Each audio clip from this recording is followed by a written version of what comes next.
Ashes Without Number by Kevin Crawford is finally out. It is the post-apocalypse sandbox game written by him that is compatible with all the other Without Number games, as well as his other assigned nominee games. Jack and I, of course, because when it's a new game that comes out without numbers in the title, we do a giant breakdown of it.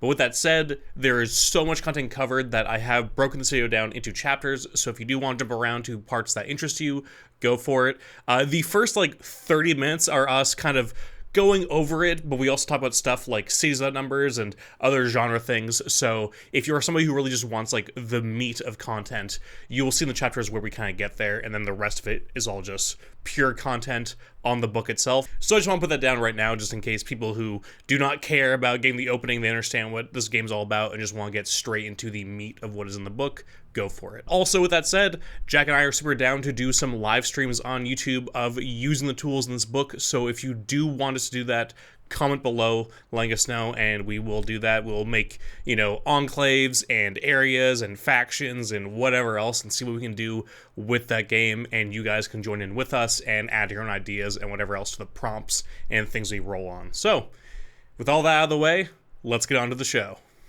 Okay, welcome to another installment of Jack and Alex, which is not a way that Jack is going to demonetize my channel, but just the series where we go through these Without Number games, because I think we're now at, is this the fourth one?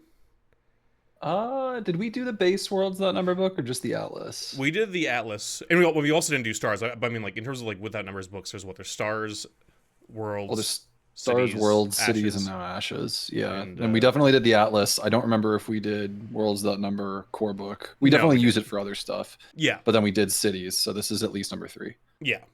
So that's the one we're at now, which is Kevin Crawford's post-apocalyptic setting, or game book, basically, for all kinds of post-apocalyptic games. What'd you say? Toolkit. Yeah, toolkit, yeah. Oh, yeah, no, this one I think more so than the other games reads like a toolkit to me. Yeah. All of Kevin Crawford's games, at least the more modern ones, I'm not as familiar with Stars because that's substantially older than even Worlds Without Number. But they're all kind of hey, you can do this genre in old school, compatible gaming.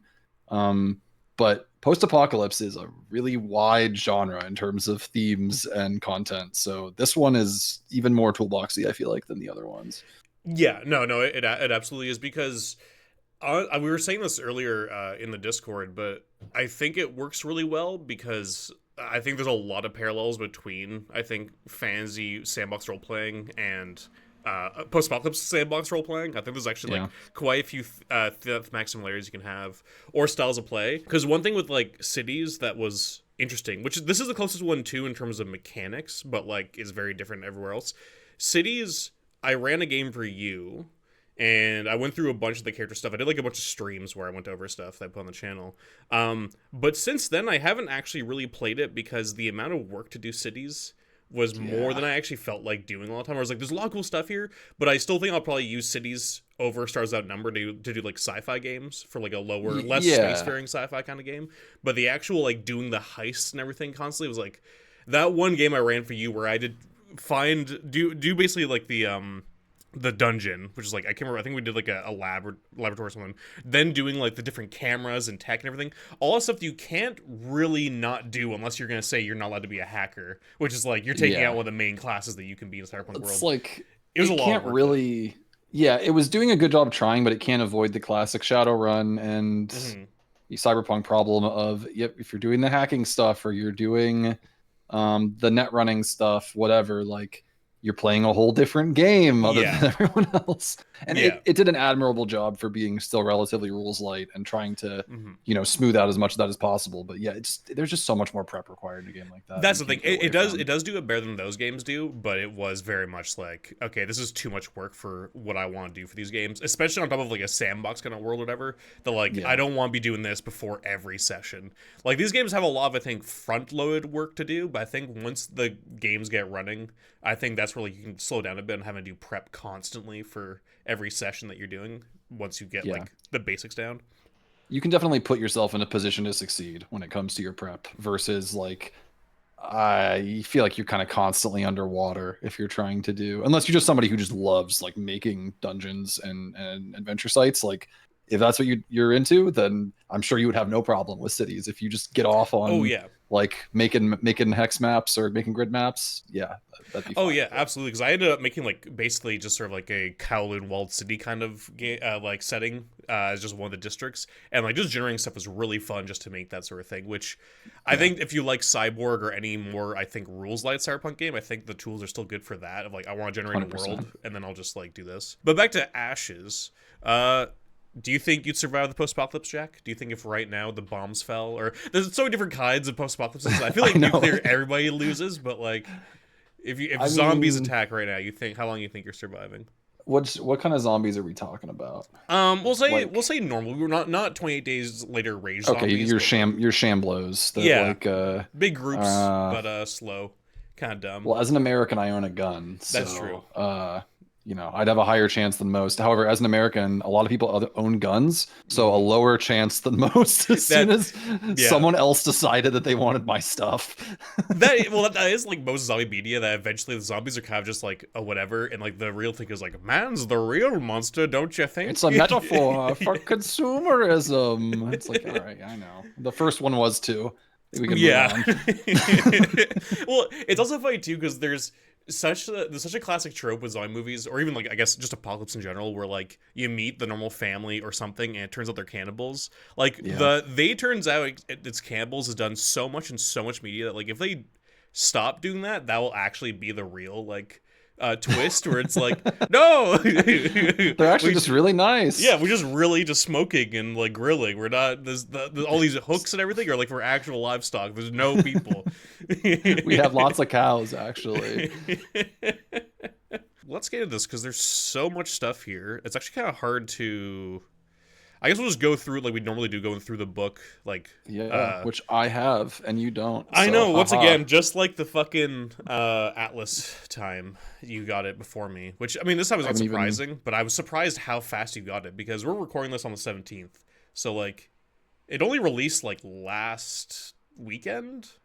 Like I think he got the books into the warehouse like last week. Yeah, I'm shocked to have gotten it already. Yeah, but that's crazy. U.S. privilege in this case. I didn't even open this yet, so I can.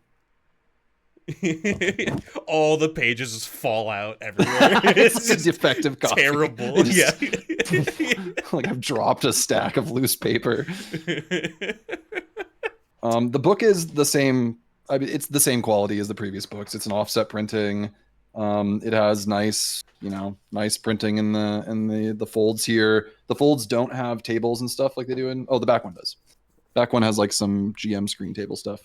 Okay, cool. But it's of like, I mean, his layout and stuff obviously improves, but like the book is the same quality and layout and color as the rest of the books. So if you own any of the without number offset books, this will be the same. You know what to expect. Which is good. It's a high quality book and it's not $100 when you get one. So yeah. At least in the US. Well, and also Crawford's very good at like if your stuff is damaged or if it is shitty, like he will let you keep the one you have and he will send you a replacement for free. Like he's very good about that. I've seen different people throughout the years being like, oh man, my thing came fucked. I just hit up Crawford. He was like, yep, I'll send you another one. So like, he's really good about that sort of stuff. I think there's honestly a certain element of him being like, I don't want this shit to be in like my house forever. Yeah. So I need to get rid of it. And so like, might as well. Well, I also just think like you do that and like you immediately, I think, just gain a customer for life sort of thing. Where, 100%. There's companies that can do what they want. Like right now I'm trying to fucking deal with my insurance company over like literally only $70. And I'm just like, it's become such a dick around that now, like, I'm just like, you know what? I'm just going to get my fucking $70 you guys owe me because I need it. And also, you guys are such dicks about this that now I'm just, like, determined to get it back. I normally wouldn't care, but it's become to the point where it's like, guys, it's just give me my money. Why is this, like, so much back and forth? And I feel like when you're a smaller creator, it's like you don't really have that, I think, privilege to fuck people over completely. So, and you also probably don't want to. Crawford seems like a pretty stand guy. Yeah, I mean, like, I don't know anything about him personally, but he seems to know. I mean, he has a really good business model. He's a creator who lets, this book is 90% free. You can go grab the PDF for $0.00 or whatever your local currency is. right now on drive-through. And you get 90%, honestly 95% of the stuff in this book. There's like 40 pages that aren't included that are in the deluxe edition. That's like 10 or 15 US, I think. Yeah. The PDF. Like, and that shit is all free. Mm-hmm. And he still makes a living and makes good games. Yep. So one of the few little indie publishers who seems to have it figured out. No, absolutely. And I'm also surprised I don't see more people doing that, because depending on who hears this is not aimed at anybody in particular, but I get, at least I'd say at least either once or twice every month or two, I get somebody who hits me up about their RPG they want me to review, which I've already said, like, yeah, I'll take your stuff, and if I review it.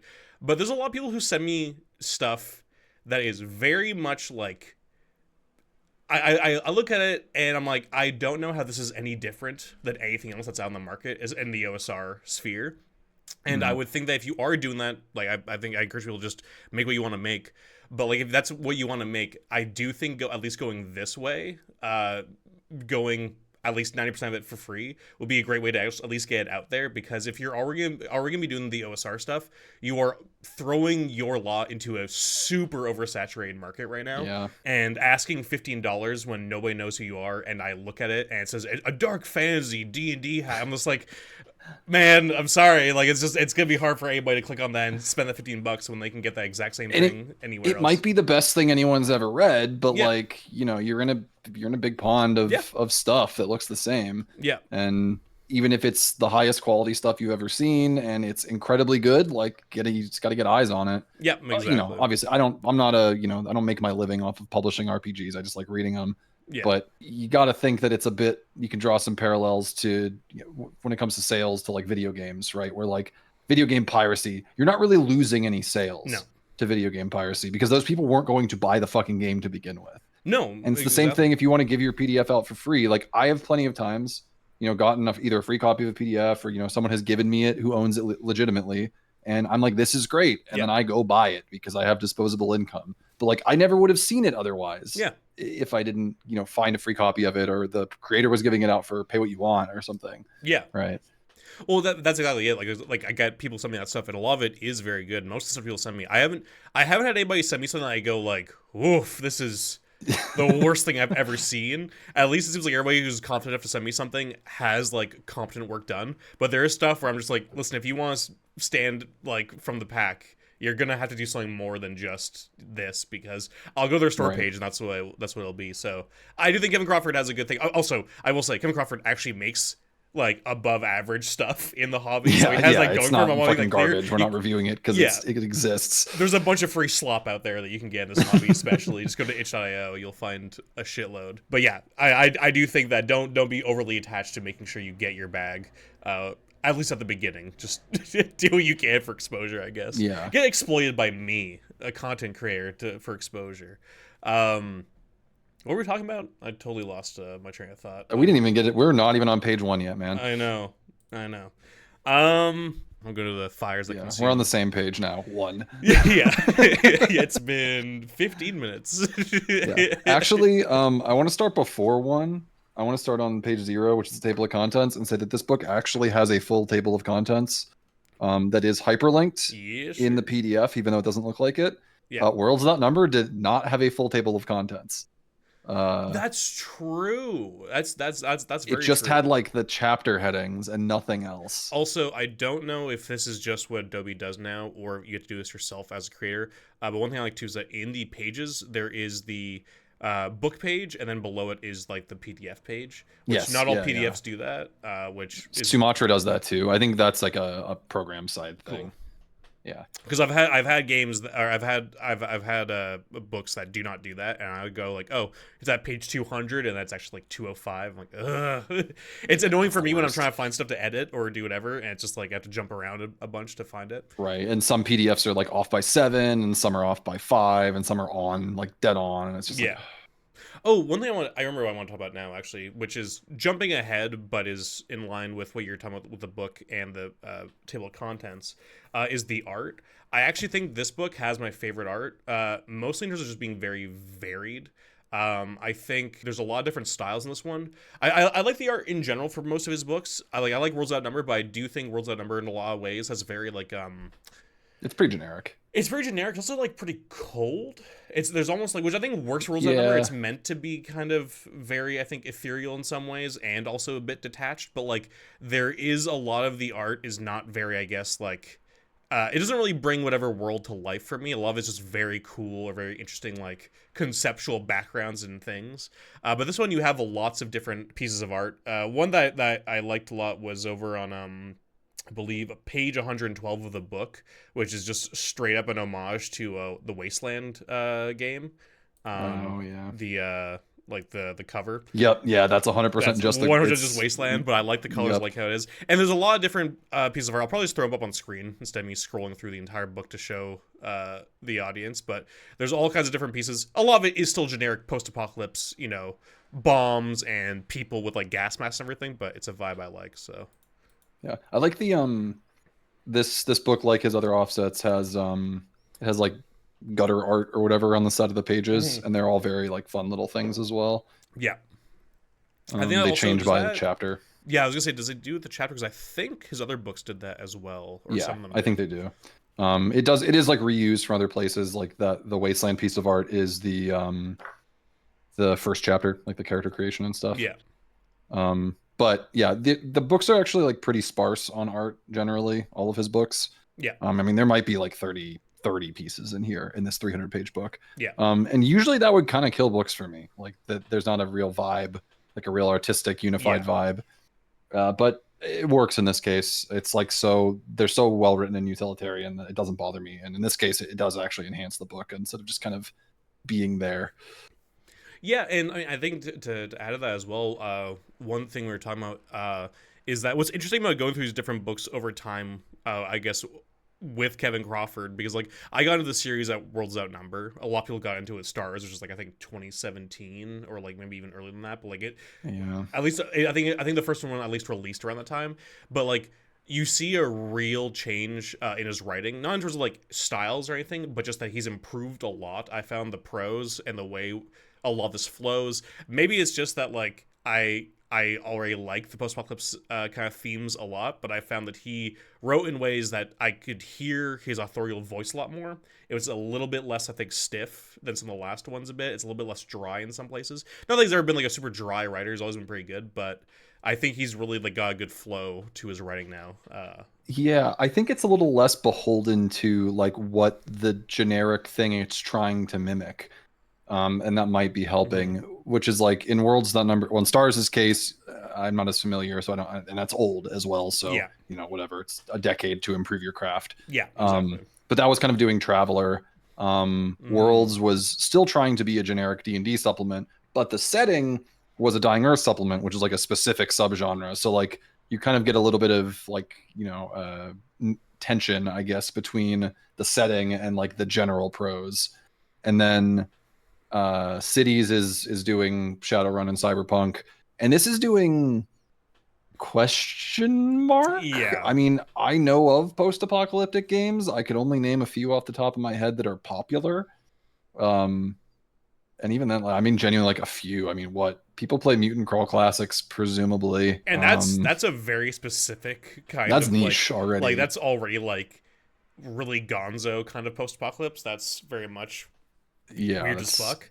Hyper Appendix N. Yeah, I think there's like Twilight 2000, which is honestly arguably not even really post-apocalypse, and more just modern conflict, like, or the beginning of apocalypse, I guess. That would be like, yeah, we'll get into it later, but that would be one of the three post-apocalypse like styles that is described in this book, which is After the Fall, I think is what it's called. It's 100% After the Fall, because it's, I think the original ones came out like in the 80s maybe, but it was basically just like the sort of Cold War fears of like living through, exactly, just living through the hot war of of things actually popping off. Yeah, and I mean, I don't know, I've listened to so much System Mastery, I should be able to knock off like some semi-obscure 80s or 90s post-apocalypse game, but like what's the one with the funny name? Like the really famous one. It's where you play the weird fucking monsters, where it's like in subhuman landfill or something like that. Like it's genuinely, it's called like the human occupied landfill. Is a weird like early 2000s like mutants RPG, but like I mean, obviously we have tons of CRPGs and stuff, and video games and movies and media that are based in the apocalypse, and board games, yeah. But I feel like honestly, the thematic touchstones in this lead more towards those than any like big RPG properties. Yeah, I think that's very true. Because there's certain stuff that you could probably point to, like The Road or like Children of Men for like After the Fall kind of stuff. But overall, it is so all encompassing. But also, I think that's just because the apocalypse is something that we're always sort of obsessed with, and also it's not that far away. Not that like tomorrow the bombs drop and like we're dealing with it, but more just like a lot of post-apocalypse is basically just us, and then we kind of like dial things One up. bad thing happens. Yeah. Whereas like fantasy is so different, and fantasy has tropes and has a lot of things that we sort of follow. Like, well, I think one of the reasons why there's so much frustration for a lot of people in this hobby specifically is that like so many people can't let go of D&D, and not just D&D like themes, but like styles of play and everything. Whereas post-apocalypse is kind of like you can open it up to a lot of stuff, because I don't think you necessarily have like those preconceived notions that you have to play a certain way or do a certain thing with it. Right. Because like, I mean, I love Fallout, but like Fallout to me isn't like the quintessential apocalypse. Like it's like a very popular one, but like I don't know if there's anything out there that I'd call like the quintessential post-apocalypse that like everything sort of follows. And I think we could transition that into kind of the game does lay out like 3 specific types of apocalypses very early on. There's like a little bit of prose. Yeah, it's on page 4. Yes. The form of your destructor. Yeah, and it lays out 3, which are essentially mutant wasteland, which is your Fallouts, your wastelands, your mutant crawl classics, a million things I'm sure I'm forgetting. I mean, that probably even includes like Stalker is on the edge of that. Yeah, so that's also maybe after. No, Stalker's not post-apocalypse really. It's just that Ukraine's really fucked up. I would say that falls into post-apocalypse, at least for the setting that you're in. Yeah. Well, I mean, like 28 Days Later is post-apocalypse, even though it's just the UK that's really fucked up. Yeah, exactly. That's true. That's true. But then it's Mutant Wasteland, which is your Fallouts and stuff. Deadlands, which encompasses all zombies, not Deadlands, the RPG and Savage World setting. Because you zombies are their entire own flavor of apocalypse. Yeah, and later in the book it also says Deadlands also kind of encompasses basically any sort of horde kind of thing. So like War of the Worlds, for example, would fall under Deadlands. Yeah. It's like a lot of different I Am Legend. Aliens. I Am Legend, like where it's like vampires, I think, in I Am Legend. Which I read that book with my friends a few years ago, and man, that's a weird fucking book. There's some. It's very strange. It's from what, like the early 1900s? It's from the 50s, I think. Is it? It's around there. It's earlier than you think it would be, and then when you read it, it actually feels a lot more modern than like when you see like, wait, this came out then? Like this feels weirdly ahead of its time, but also it kind of like Jack Vance, the misogyny reminds you of the era that it comes from. So you're like, oh, okay, no, this is definitely for this era. But the Deadlands could be like alien invasion kind of apocalypse, or zombies, could be like Days Gone, Quiet whatever. Place, etc. And then the last one that we already mentioned is After the Fall, which is about like the immediate aftermath of something that causes society to disintegrate. Yeah.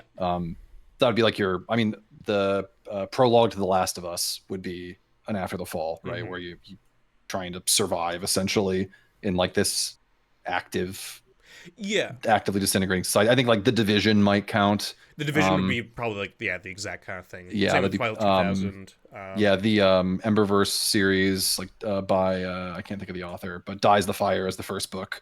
That's the one where like Rhode Island disappears, or Providence, Rhode Island disappears. And everyone was really concerned though, because the thing that happens in that setting is that anything that stores energy stops working. So like no hydraulics work, no engines work. Oh, wow. Or anything. And so like all the planes fall out of the sky and stuff. And the book is about essentially like how people are surviving in the aftermath of this. Yeah. Not necessarily like the part where they're murdering each other because whatever, there's zombies or something. There's no zombies. Yeah. But yeah, it's your like more grounded, generally like mid-apocalypse sort of. Yeah, and the thing too with that as well is like one thing that's also pointed out here, because there's different edges and I think even foci for the different types of campaigns, but like these aren't like you have to choose one and separate it. You could essentially do all of them if you want to, but you can usually, I would say at most you want to do 2 of them that you mix. So like there might be some that are like, I think you said Last of Us. I think Last of Us is a really good example of both basically being an After the Fall game, but also being a Deadlands kind of game with like the clickers and everything else. Like you could kind of put that into both for a lot of the different themes that it follows. So like Walking Dead would fall into the same thing where like the zombies aren't necessarily always the immediate threat. Yeah. Whereas like I don't know if you were playing a pure Deadlands game, that would be like what's it called in the mall? Oh yeah, the cameraman. Dawn of the Dead. Yeah, Dawn of the Dead, but also the video games that I'm thinking of. Oh, Dead Rising. Dead Rising, yeah. Yes. Or yeah, like Dead Island or something like that. All those. Yeah, and like this stuff will probably come up later when we get to that stuff. But also one thing too that I think I really like about Crawford with like there's a whole part about the campaign stuff we'll get to later, which I've also said to Jack where like I think I want to do a separate video on that of how people should read that. But one thing I really like that he does in that part is talk about how a lot of these different campaign styles, there's different generational things you have to take into account, which is like a lot like you don't want to Bethesda this where like the problem with Bethesda games like I as much as I love the Fallout games mostly on the Obsidian side, but the thing with the Bethesda games and New Vegas is that like nothing ever changes.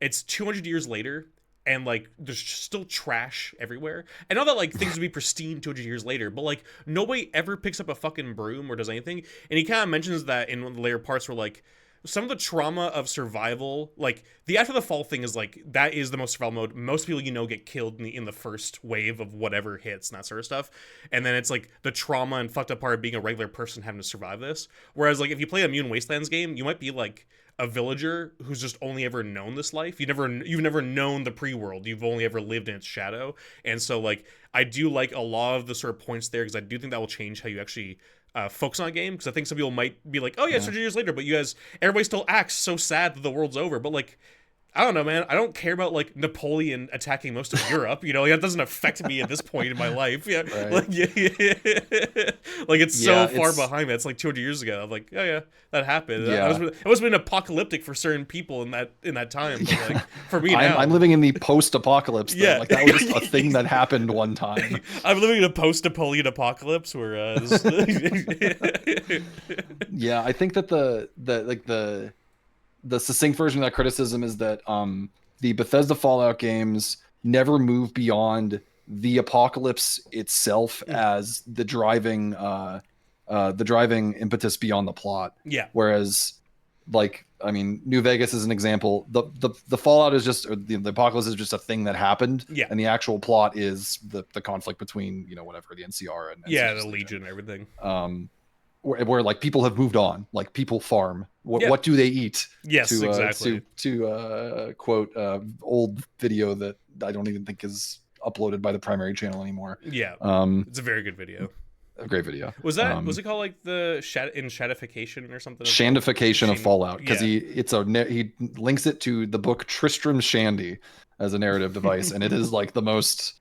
I think it's one of the most interesting critical looks at like the difference between Fallout New Vegas and Fallout 3 as pieces of media. Anyway, not to rehash 15-year-old internet arguments. Yeah. really on the bleeding edge here, talking about how we like New Vegas more than Fallout 3. Yeah.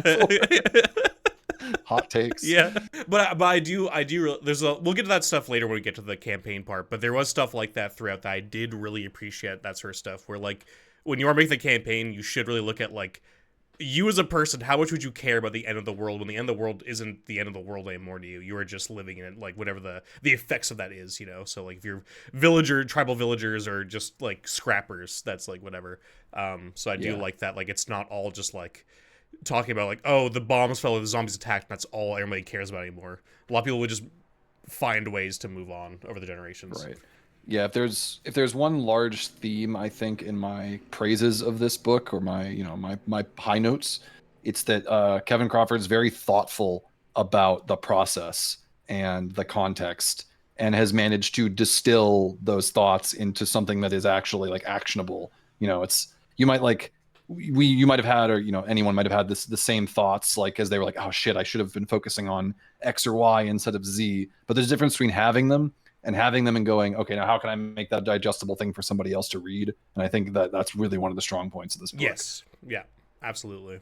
And I think we can probably move to like the character creation stuff, since I think that's probably what a lot of people care about. I will say, you and I have covered already so much like without number stuff. If anybody's come into this like cold, where like you don't know what we're really talking about, I will probably put the cards in, and also just link them down like, in the description of the top comment or whatever. But like I think the general without number stuff we don't need to cover too much. Like, it's just at this point, it's mostly the same. If you have found an Ashes Without Number game and don't know anything about Worlds, I'd be incredibly surprised. But if you are, or you're not GMing, so it doesn't matter. It doesn't matter. No. So like, it is one of those things where like this is just a sandbox systems that are, I guess at this point, lightly based off of BX and have really moved on into their own thing completely. And you have like the attributes and skills and everything, but we have other videos that we cover more of that stuff in general overall, and there's other people have already talked about it forever, so like I don't think we need to waste our time on that. We're going to focus more on the actual changes of what Ashes Without Number has. Yeah. And for the skills and core rules, it's all basically the same thing. There's nothing that's changed there core rules-wise. Yeah, I can summarize in about 30 seconds. It's a D20 system. It has a 3 to 18 attribute score with -2 to +2 modifiers. There's a skill system that rolls 2d6 and has 0 to 4 modifiers. You get d6 hit dice. There you go. That's the core system of the game. Exactly. There you go. No, that's perfect. One of the changes is for the backgrounds, but it's still the same sort of stuff, just reflavored in for some things for the post-apocalypse. Is there anything you want to say about the backgrounds at all, Jack? No, I thought it was actually fun that I like saw the list of backgrounds, because you can randomly roll for backgrounds. It's a D20 list, just like it is in Worlds and Cities. But I was like, oh, it's like essentially the same as it is in both of those games with drastically different settings. Yeah. And I was like, that's fair, actually. I mean, you could it's generic enough that it's like, yeah, all of these archetypes are still in modern society. So yeah, and that's the thing. And we'll get to it as we get deeper into it, but one of the great things is that there is stuff like that where it's like, yeah, I mean, overall, like I said earlier, post-apocalypse and fantasy, for gaming at least, really aren't that different. It's you got to deal with monsters, you're going across the land, you're taking on work, you're doing different things, you're discovering different things, whether it's ancient empires that are long gone, or if it's actually ancient empires for each. It could be an ancient empire, like modern, ancient empire in brackets, ancient elven.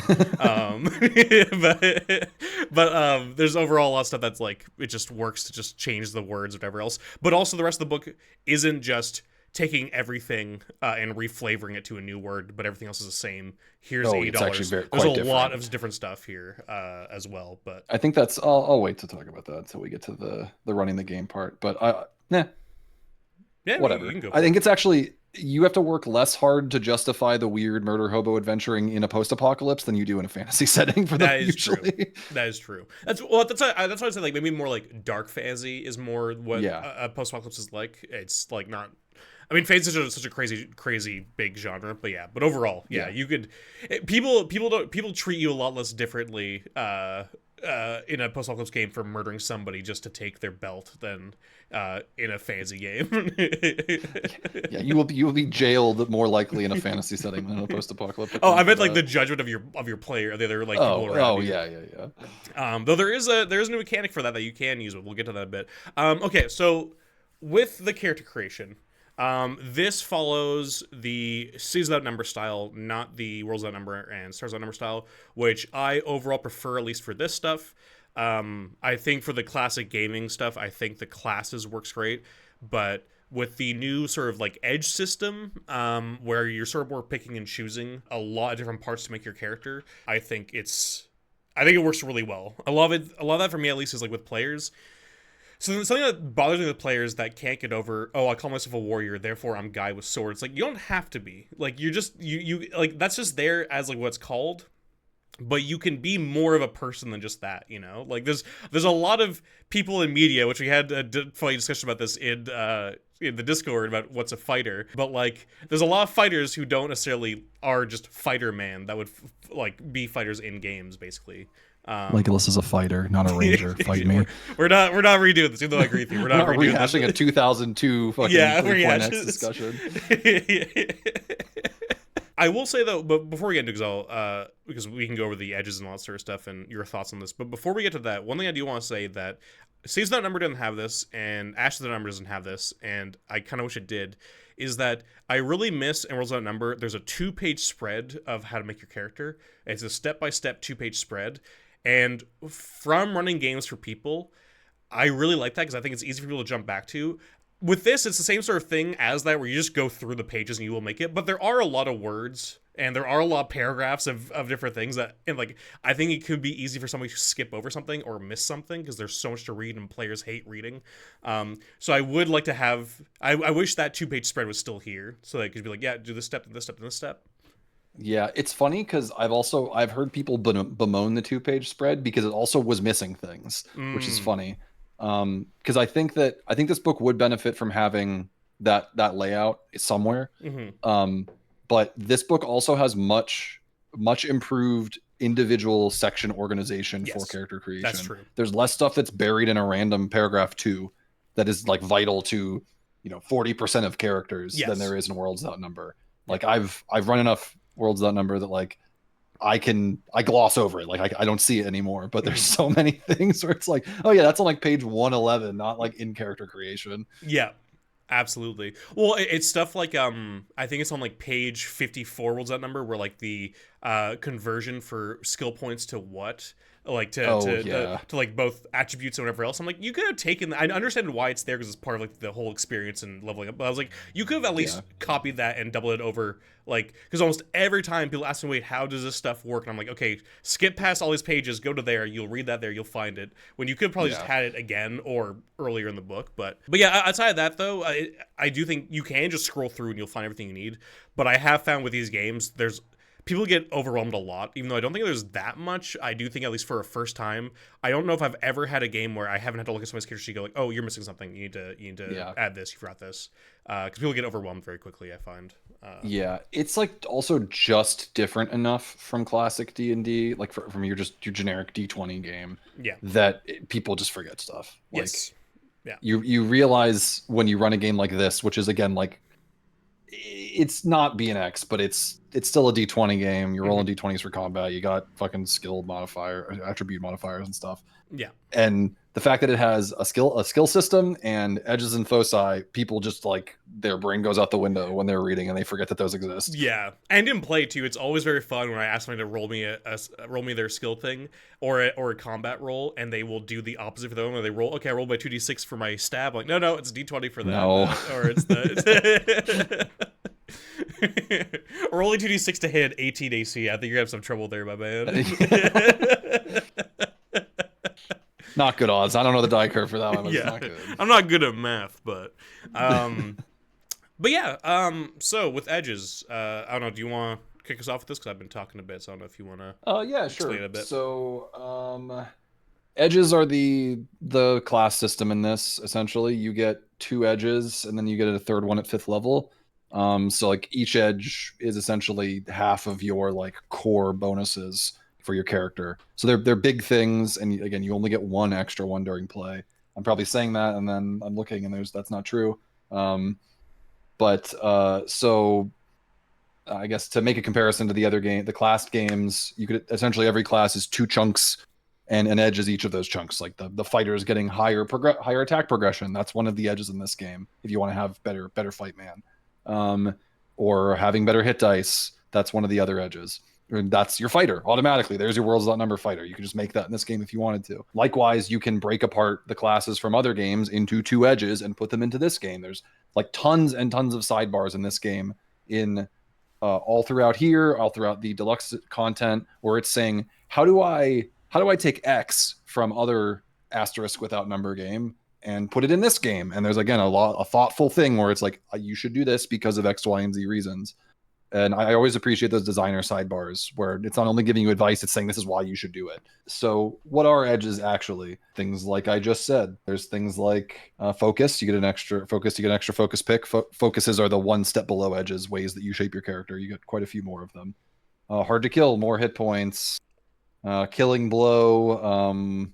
You get extra damage per character level. Masterful expertise, you get rerolls on skill checks once per scene. Getting a +3 modifier to one of your abilities with Prodigy. Veteran's Luck, which lets you flip an attack to a miss to a hit if you make it, or a hit to a miss on you. It's just things like that. Like it shapes your character in like the core ways that you would expect a class to shape your character in like an OSRE D20 game. We also have the underdog rule makes a return from Cities Without Number. Which is that if you have a -1 or worse total modifier, you get an extra edge.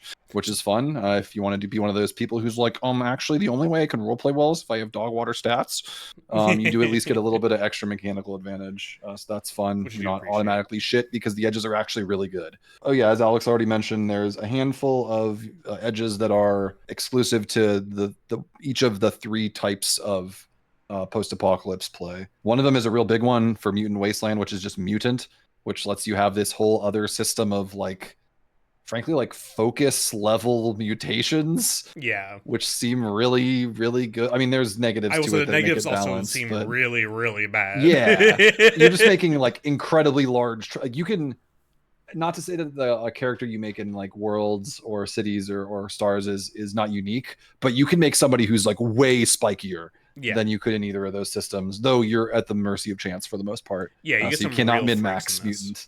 One thing I'll say that, and I'll probably be making this comparison a lot because I actually think they have a lot in common, but like, because I brought this up with like Worlds Outnumber, to bring up sort of like Shadow the Demon Lord, Shadow the Weird Wizard. One thing I like about edges and the way to look at this, and the way the book kind of talks about edges versus foci is like the edges really are your character kind of like at the start and like a lot of like sort of your background and what makes your character, and like a lot of the foci are kind of meant to be what your character's experienced. Now you don't have to play that way, you can still min-max, do whatever, it's not like you have to do a certain way, but if you look at how things are worded like in like the flavor part, I do really like that like the edges are like, okay, this is my start point, and like the foci, as you level up and get more foci, it is a lot like, oh well, like these things happen, maybe I should go for this. And I'm a really big fan of mechanics that you get because you actually did things a certain way, or you're playing a certain style, where like if you found a rifle with a fucking scope on it and you are doing a lot of like fucking long range killing, and you then later go and pick like the sharpshooter foci or whatever, I find stuff really cool where it feels like development that mechanically is reinforced by your actions that you decide that you want to do.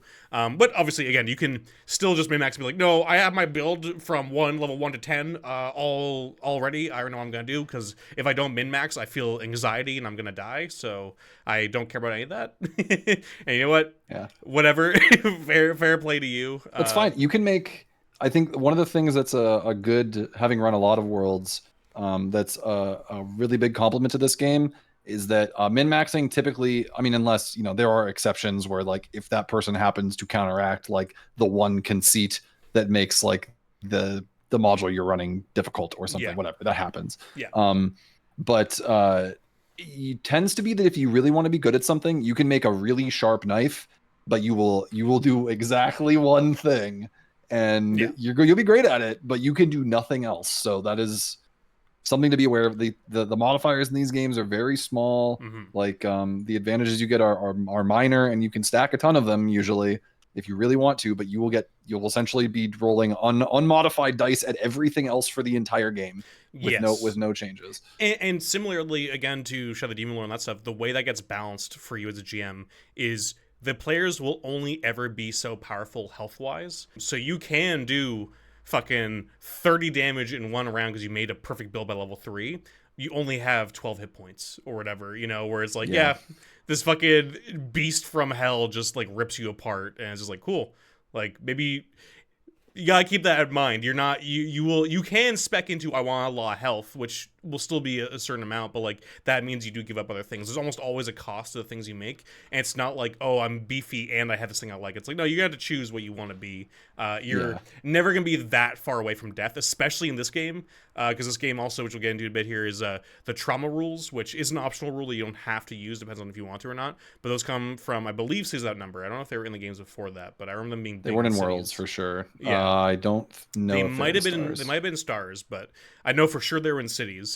And the trauma rules are brutal. Like, you can one-shot somebody and get one shot just by the fact that like it just getting knifed in the gut, and it's like, oh, I actually rolled enough of my trauma die, it's gonna do this much 3x damage modifier. I'm going to just pull out your intestines now. So and that's the thing too, with like you were mentioning with the edges before I cut you off. It's like, there's the different ones for the different games, so deciding what kind of game you want to play, you have to do that ahead of time and let your players know what kind of edges you're allowing, because obviously if you want to really like sort of lo-fi Cold War kind of thing, the Mutant Wasteland edges might not really work for what you're trying to go for if it goes from, fighting Soviets or Americans, and then suddenly there's just like the fucking like lumpy Hulk running at you to beat your ass. Or maybe that's exactly what you want. You want to play 5 levels of the campaign in one mode and switch to the other one. Yeah, I that's I mean, that can be fun. I will always say, careful doing that to players. Some players do not react well to you pulling the like wool from or the rug from underneath them to a totally different genre. We're like, wait a minute. Yeah. One clarification I did want to make though, which is earlier I was saying you can make like a really hyper competent character if you want to, but they'll be really good at one thing. That is not to say that characters in this game are not good at anything. Mm-hmm. Characters are generally very competent at the stuff that you want them to be competent at, and that's usually not one thing. Unless again, you just like, I want to be good at fighting. That's one thing. But like a normal character has, they will have good chances of succeeding at the stuff that you want them to be good at, and they will not be useless in combat. Though in this game, there's actually, it really is like, hey, you probably don't want to get in combat that often. Temper your expectations, because it's even without the trauma die rules, they're like, don't do it. Like, no, there are absolutely other systems in here on top of that make it even worse. Yeah, that's where those like real OSR roots are still heavily there. Where it's like, listen, if you go into a camp full of armed men because you're like, well, I'm the main character and we have big guns, it's like, make sure you have a good plan, because if you're just right in there like, I'm just gonna do whatever, you will die. Like, you do really want to be smart, and also, because this genre is what it is, I think most GMs aren't going to feel bad about pulling punches, or like, sorry, not pulling punches, because with fantasy games, there is still, even for like the darker games, there's still a level of heroism that like ends certain ideas. With a game like this, where it's like, no, man, it's the apocalypse. You've seen stuff like The Road or I Am Legend or Last of Us. It's like, people die quickly and like a lot. So yeah. Be smart. You could have all the best combat stuff in the world, but like, I don't know, you run across a minefield, that's on you because you didn't read the sign beforehand. Right. As far as edges go, there was only like one more thing I wanted to mention because I thought it was neat. So for After the Fall, which is the, again, like more grounded, like that's the one where they recommend you use essentially like all of the optional like systems that make it more deadly. There is an edge called Forged by Fire, which is essentially, I have written in my notes here, funnel like.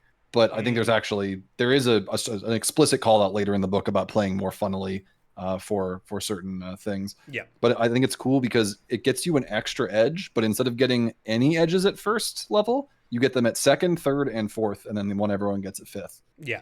So you are essentially sacrificing like having a character concept and being stronger for getting a little extra power over time. And I think that being even more like the I mean, I had like a generic of the monster adjective monster. Shadow of the Demon Lord or Shadow of the whatever. Oh, I had no idea what you were talking about. But I'm leaving that in. Monster adjective. But it struck me as even closer to that method of play where you're really more incrementally building your character. Yes. And you have that option to be reactive to what's going on in the world. For your character build. Yeah, absolutely. That was the sort of stuff that made me think so much about the Shadow of X games, was just that like there is a lot of stuff like that where it's like, we'll get to that with like the gear and character stuff, I think, because that's where a lot of that like sort of matters more, I guess. But the opening character creation stuff has a lot of different options that you can do. Some are very creative, but I noticed that, I mean, he's always been really good about writing in narrative stuff with the mechanics, but this felt the most like, I don't know, maybe Kevin Crawford's sick of certain players or something, where he really wants to push this, because there's a later part that I found very funny about playing the game, where he's like, no fucking cell phones at the goddamn table. You turn them off, no screens, you turn off the TV. And it was just very much like boomer Kevin Crawford. It was funny. It was just saying like, don't be a distracted player, be chill. Right. But it was just very funny the way it was written, where like he full on put like, turn your fucking phone off, basically, which I thought was very funny that he felt the need to add that. Yeah, it's in the we'll get to it in a bit, but it's the player, it's like the game section of like what you should do as a GM, what you should do as a player, and that's like in the what you should do as a player section. Okay. Which I thought was very fun. One thing too, I think you might have mentioned it, but also something about the edges is that a lot of them will return as foci. So like There's a few here, I believe, where it just says, like, you're basically taking this foci later on. Oh, yeah. Systemic immunity in the Deadlands edges. You gain both levels of the natural immunity foci, or focus, and are immune to zombie infections. So, like, there's stuff like that where there's also foci that are specific to the different games, but also just that, like, if you want that now, because it fits for your character what you want to do, you can take it now. Yeah. And then you can also take it later in the foci. You're like, oh, cool, I can do this now, or, like, maybe I'll just wait till it makes more sense, or right. My build comes online once I take that later on or whatever. Yeah, and I think that one actually pretty concretely underlines the difference in like importance, or not importance, but in impact between edges and foci, because one edge gives you 2 levels of a focus, as well as an increase to your Constitution modifier, which is not easy to get. +2 is the maximum you can naturally get. Yeah. So like it's 2 focus levels and a stat increase. Yeah. Is 1 edge. So that's the kind of tiering, I guess. Of can you get a +3 from some of the foci or edges that give you from that edge, from Prodigy? You can get a +3, and there are very few things in this game in particular. There are very few things that can bump you up to a 3. Yeah. In Cities, there were all kinds of cyberware that could do it. Yeah. In this, it's like pretty much not. Most things are explicitly that they cannot bring you higher than +2. Yeah. A vast majority of things. Is there anything else you wanted to say on edges? I don't think so, unless we just literally want to read them all verbatim. So nope. Oh yeah, there we go. It's on page 3.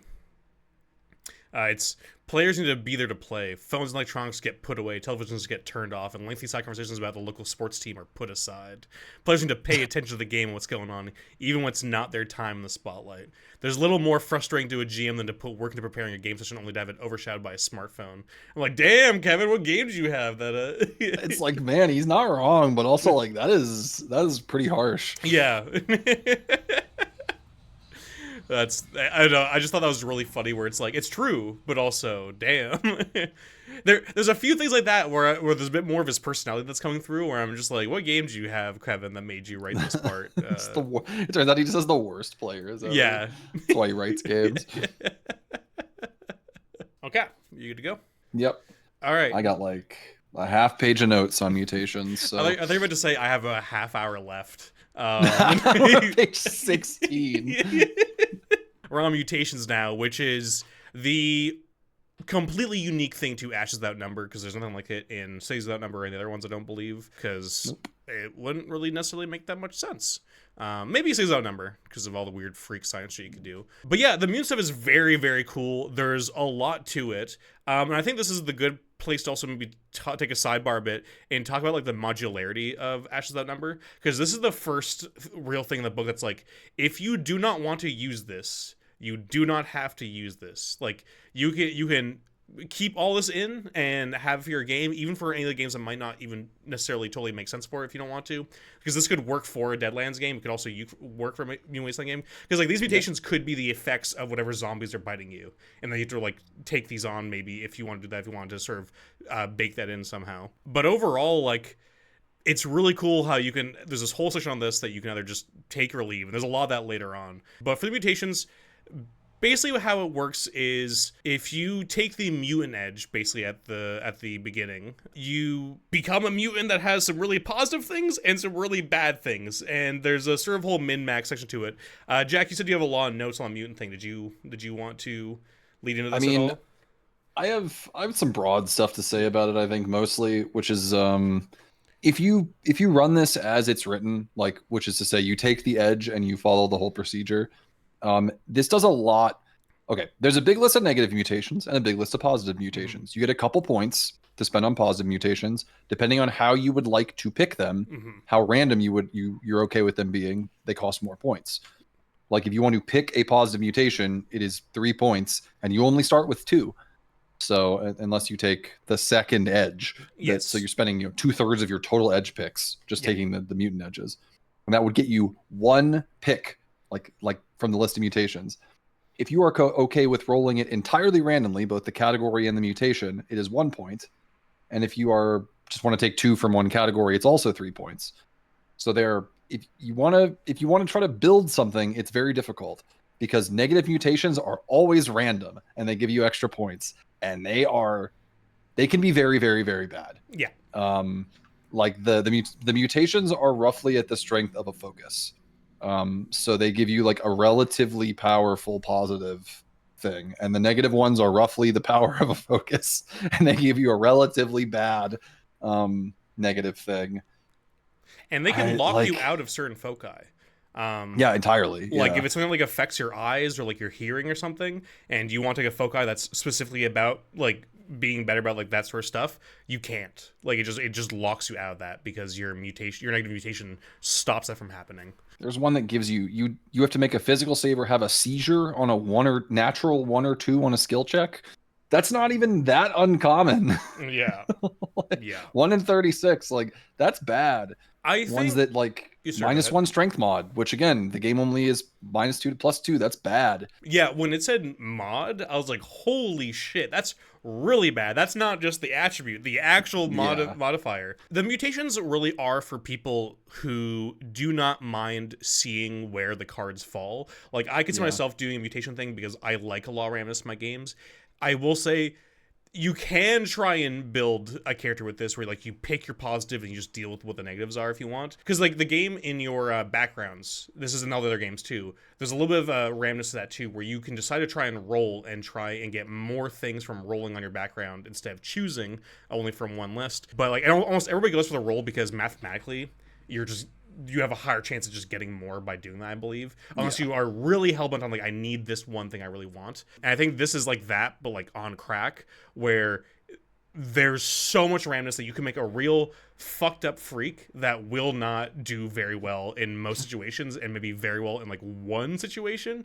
But if you're somebody who likes to have that kind of fun, that's good. If you're a min-maxer, you might not enjoy trying to make a mutant because you might get really frustrated having like a complete like floppy fish character that can't do much. Yeah. There is a straight up 10% chance that the negative mutation affects you so lightly there are no negatives. Yes. Yeah. So you are gambling at the end of the day. 91 to 100 is no negatives. Yeah, that's what I mean. I'm saying like if you are somebody who enjoys gambling, if you're if you're somebody who's big on I was about to say Reality Kings, but I meant Draft Kings. He's a very different. I was like, wait a minute, what's the website? If you're the two websites that you spend 90% of your day on, Reality Kings and Draft Kings.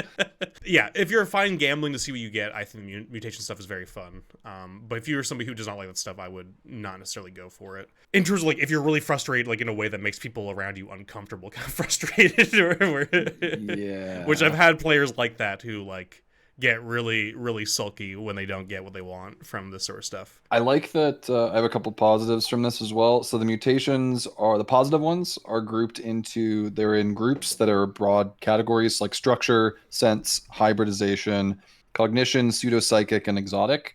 So if something doesn't fit for your game, just take the whole chunk out. Yeah. Easy peasy. That's again that modularity of just being able to, and like I think a lot of that just means you have to be very communicative with your players. I mean, like, listen, guys, this stuff's not in here, or this stuff's in here. Like, just really lay down what is and isn't there, so your players have an idea of what you're doing. Because there's a lot of stuff here that can mess up the themes of your game if you just let everything be in there. Yeah.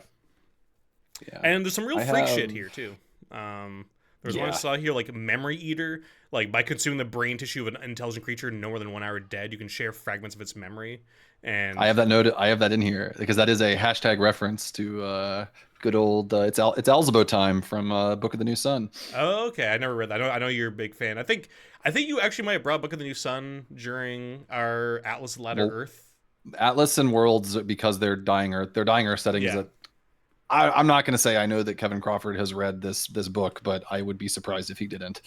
But yeah, that's a thing from the book where there's a monster that if you have some liquid distilled from it, you can take that and then eat somebody's brain or some of their flesh, and you gain their memories temporarily.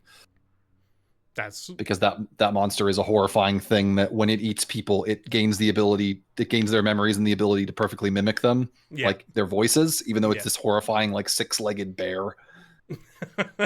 There's one point where like the character is like hiding in a cabin, and like with a mother and her son, and her daughter had already been taken by this thing, and it's waiting outside, and it's mimicking the daughter's voice and telling them to come outside, and it's just like yeah classic.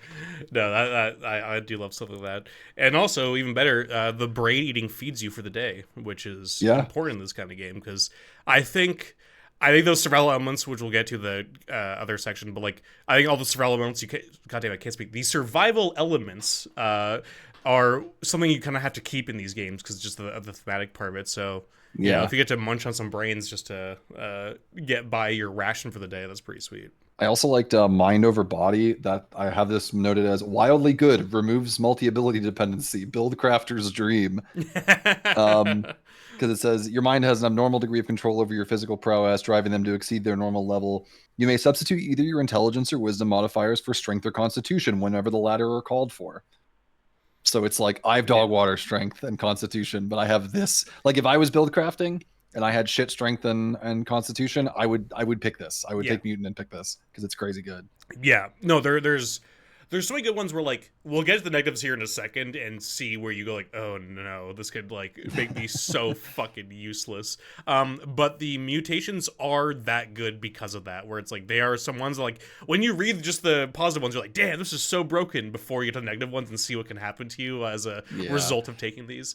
What would like have to happen essentially? Yes, yeah. Because a lot of this almost like the mutants can almost kind of like replace, because there's no, you can have mages in this if you use some of the other games, and there's also some stuff later that like as like again different things you can bolt onto it. But if you're not using any magic stuff, in many ways these guys kind of have some almost magical abilities. Like there's stuff like fucking being able to communicate with other intelligent creatures in ways that they find comprehensible. Essentially, like being able to do comprehend languages at will, basically, or the eating brain predictive analysis. To read memory is like talk to dead, that sort of stuff. Predictive analysis is like you get to redo the turn essentially, and you get an extra mod. You get your wisdom, which is literally a thing in Stars Outnumbered, the chrono. You go somebody. Yeah, somebody acts and you go, nope, I choose differently. We're saying like essentially by predicting that thing would happen, something else happens. Steve played a time mage basically in one of our games. I think it was one that Tim was running, and it was honestly pretty broken. Being able to do a bunch of the time stuff and like kind of just like go like nope, or tell me this thing that happens, whatever it was, where it's like it all works for the story. It's just like if you're playing a game to like have a fun narrative and play together, it's fine. If you're trying to make like serious challenges for the players, it can be a little bit daunting as a GM to deal with people who manipulate time like that. Did I skip by the negatives are actually before the positives. Right. They're on 18 and 19. Thank you. There are a lot of them that make you very bad at particular things, or make you much more fragile than everyone else. One of them I remember seeing there was feeble joints, where it's like your musculature is poorly anchored, your strength modifier suffers a -1 penalty, and you are entirely incapable of jumping, which doesn't sound necessarily that bad, maybe, but you don't realize how much you actually jump in these games for a lot of different things, especially if things are happening in like crazy times. It's like great, you have to be carried by somebody else or like repelled up or something, you know. There are ones that like make you auto fail saves for the first time in a day. There are ones that make it so you can't add points in certain skills at all, which is like okay, that's not great. Yeah, making your attack rolls worse, making all of your like lowering your charisma modifier. Like none of them are good. Yeah, they are all like uniquely negative, which is good because the positive ones are like pseudo edges. Yes. So there's some really bad ones here, man. Stuff like memory damage. You're prone to losing chunks of memory not relevant to your current interests or activities. Your intelligence modifier takes a -1 penalty, and you cannot develop the no skill. That's so rough. Just a dumbass forever. Did we mention stigmas at all? No, so stigmas are a required thing because the assumption is that in fiction, humans and mutants don't necessarily always get along. And so as part of you taking this very strong edge, potentially very strong edge, it needs to be obvious that you are a mutant and very difficult or impossible to hide. Yeah. Which could add to all sorts of fun times when trying to go into like a mutant racist camp, like cover yourself up or whatever you might be doing for that. There's a lot of stuff with the mutants that like if you do incorporate it into your world, I think it can lead to a lot of really fun roleplay. Not necessarily like just mutant racism, but just like even having mutant camps or like things like that, where like I think that could lead to a lot of really fun quest ideas, and just make your world more interesting. Because just having a camp full of freaks that you just roll on could be also just really fun if you're bored. You're like, I want to make some like just a D10 list of random mutants that they might come across in this town that like, you know, could be fun. Like, so you can make some real weirdos, who could also be very useful. The last note that I have for this section is that it does feel like, especially with some of these, again, we're not gonna like, there's like 30 positive mutations or 40 maybe. Like, we're not gonna read through all of them. No. Yeah, I think there's like 40. Actually, there's 60. I think. A lot of them get a little more out there than you would expect, like mechanically and conceptually, with like a, you know, a D20 OSR game. There are ones like, I mean, we'd mentioned before, the ones that allow you to rewind the turn, things like that, where it's just like, it's getting a little more into like Forged in the Dark, you know, territory, or not quite PBTA, but like you're pushing into like, you're starting to encroach on your Forged story game kind of things. Yes. Which I really like. I think that's a good that's a good direction, because like, if you're going to take on these themes and genres that aren't necessarily like an immediate fit, right, for a D20 OSR game, you know, make some mechanical concessions to make your life easier. Let people fuck around with the narrative a little more. Let them fuck around with the time, and, you know, rewind and what have you, like to say that I had this item all along or something. Let them do that, because it's going to make the game better. You're not going to enter like hard fail conditions that you, like the classic Shadowrun problem that Cities was trying to avoid, where you did exactly one thing wrong, and so your entire plan that you spent 90 minutes working on doesn't work. Yeah. So what the fuck was the point? Yeah. So and there's a lot of choices in here that are trying to avoid stuff like that. Yeah, and I think that's sort of what I've noticed with this book, where I was saying about like there's a lot more stuff, there's a lot more narrative game stuff I'm noticing, or at least Crawford pushing the make a narrative, not like a linear narrative, but more just like the more sort of story kind of elements that like should be incorporated into it. And I am wondering if between this and the other games, if he has been playing more like Forged in the Dark or PBTA or those kinds of sort of more narrative games, and that's he sort of like has tried to incorporate at least playing some heart. Yeah, exactly. And sort of trying to incorporate more of that into this game. It's still very much the same as their ones, but there's just these little sort of hints here and there that I'm picking up on, where it's like it feels like there's more focus on that than otherwise, which I think makes sense, because the thing about post-apocalypse, like as a genre, which often falls into the sci-fi genre, is that they are both genres that are us kind of reflecting on our own world and what's happening and or whatever, you know, we're doing or experiencing a lot more than I guess other genres. So like, I mean, it's I mean, this is like everything, but the post-apocalypse is like an inherently political setting and or genre that like it's kind of hard to remove that from a lot of things. So it's good to have that kind of focus without being overwhelming in the writing. I agree. Speaking of focus, foci are next actually in the book. Yeah. Also, look at that transition. Oh. Also, one thing that's funny, because it's just been a thing for as long as we've done this, where it's like, you also say GIF and I say GIF, and you say foci and I say foci, and I just like that. the eternal the type A's who only like one way but are getting really mad just watching the different pronunciations. I actually genuinely have no idea whether it's foci or foci. I think it's both. I think you can say both. Like GIF and GIF, you can say both. I don't think it really matters. I guess if you're trying to be hard about the English pronunciation, it should be foci, because it's focus. Yeah. But I guess it's trying to be Latin, and no one speaks Latin, so fuck off. It could be whatever. I don't know. English is a fucking slut language that like just changes on a dime, where for every it should be foci because focus, you could come up with another one where like, well, it's this and then that, and they don't sound at all the same. So right. I think both. I've heard both ways. So. Yeah. So foci are your like one step below. Now I don't even know which one I was saying before. You're saying foci. You're saying foci. Oh, was I? Yeah. Okay. Foci are like your one level below edges in terms of like how much impact they have on your characters, like abilities and stuff. Which is to say, they're still very impactful, and they can like be in a lot of cases they're either broadly quite good or situationally very strong. The one I always think of to describe like a situationally very strong one is Trap Master in Worlds Without Number, where in Worlds Without Number, if you're doing like a traditional dungeon crawl, every single like, you know, movement dungeon turn, your 10-minute dungeon turn is a new scene. And in Trap Master, you get to re-roll a failed save result from a trap every scene for free. And so you just get advantage on the first trap that you encounter in every scene. Yeah. Like always, forever. So in like a mega dungeon game, that's incredibly strong. Whereas other ones are like, you know, you gain this broad situational advantage or what have you.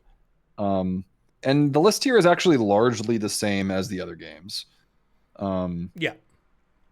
So it's things like that. I mean, you get bonus sense. skills from these. Yeah. Sorry, go ahead. No. I'm saying it makes sense that like overall all of them are kind of the same. There's a few that I want to get into that are new that I like a lot. Yeah. Sorry, go ahead, Jay. Before we do that, there's one thing I want to bring up, which is just that at the beginning of this, there's a little block called NPCs and foci, and he goes, "Don't give NPCs foci. Don't do that."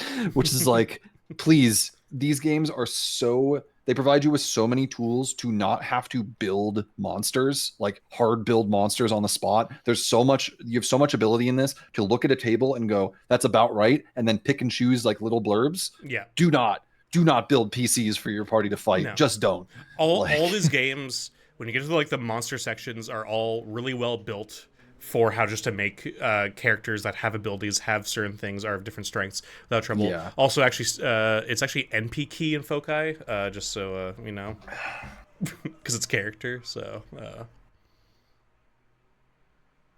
video feed just cuts. It just ends here. Moving on. No, I want to sit in silence for a while.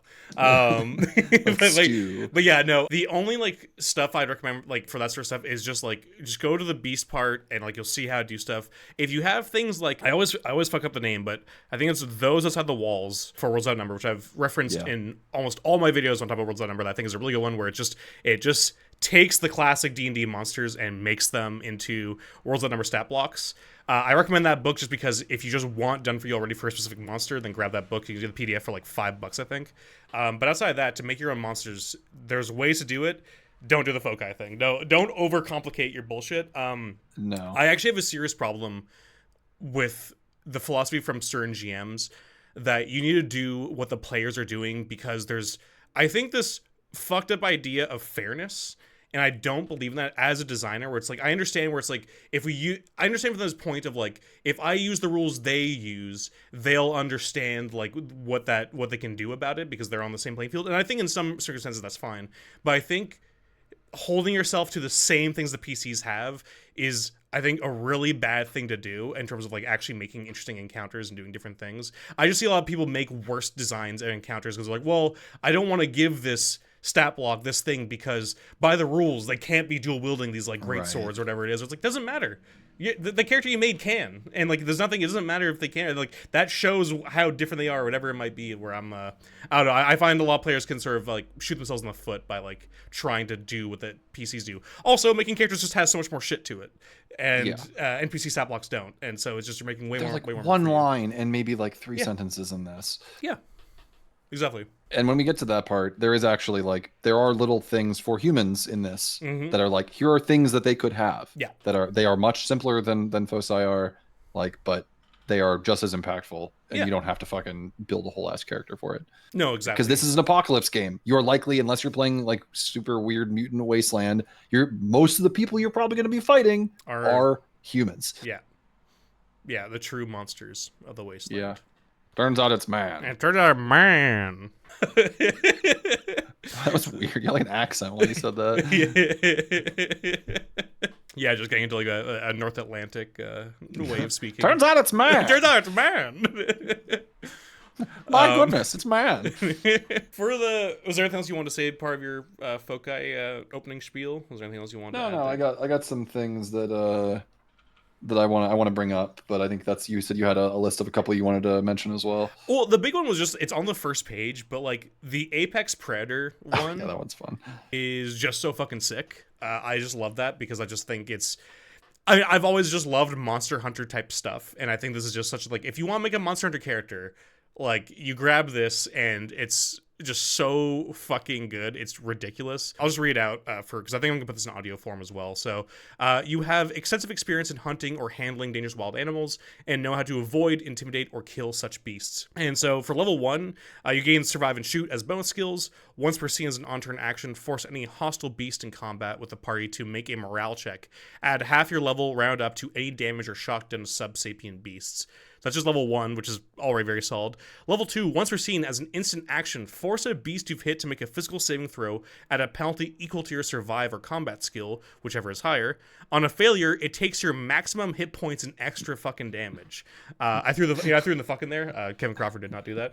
But that is like just like so ridiculously good to have that kill shot on something where it's like, okay, we've heard a lot. I want to make sure this thing fucking dies. Because I'm just thinking of just like the giant, horrible mutant monsters you might come across in the wasteland. I think is just it's just such a great one for your edgelord loner murder kind of character.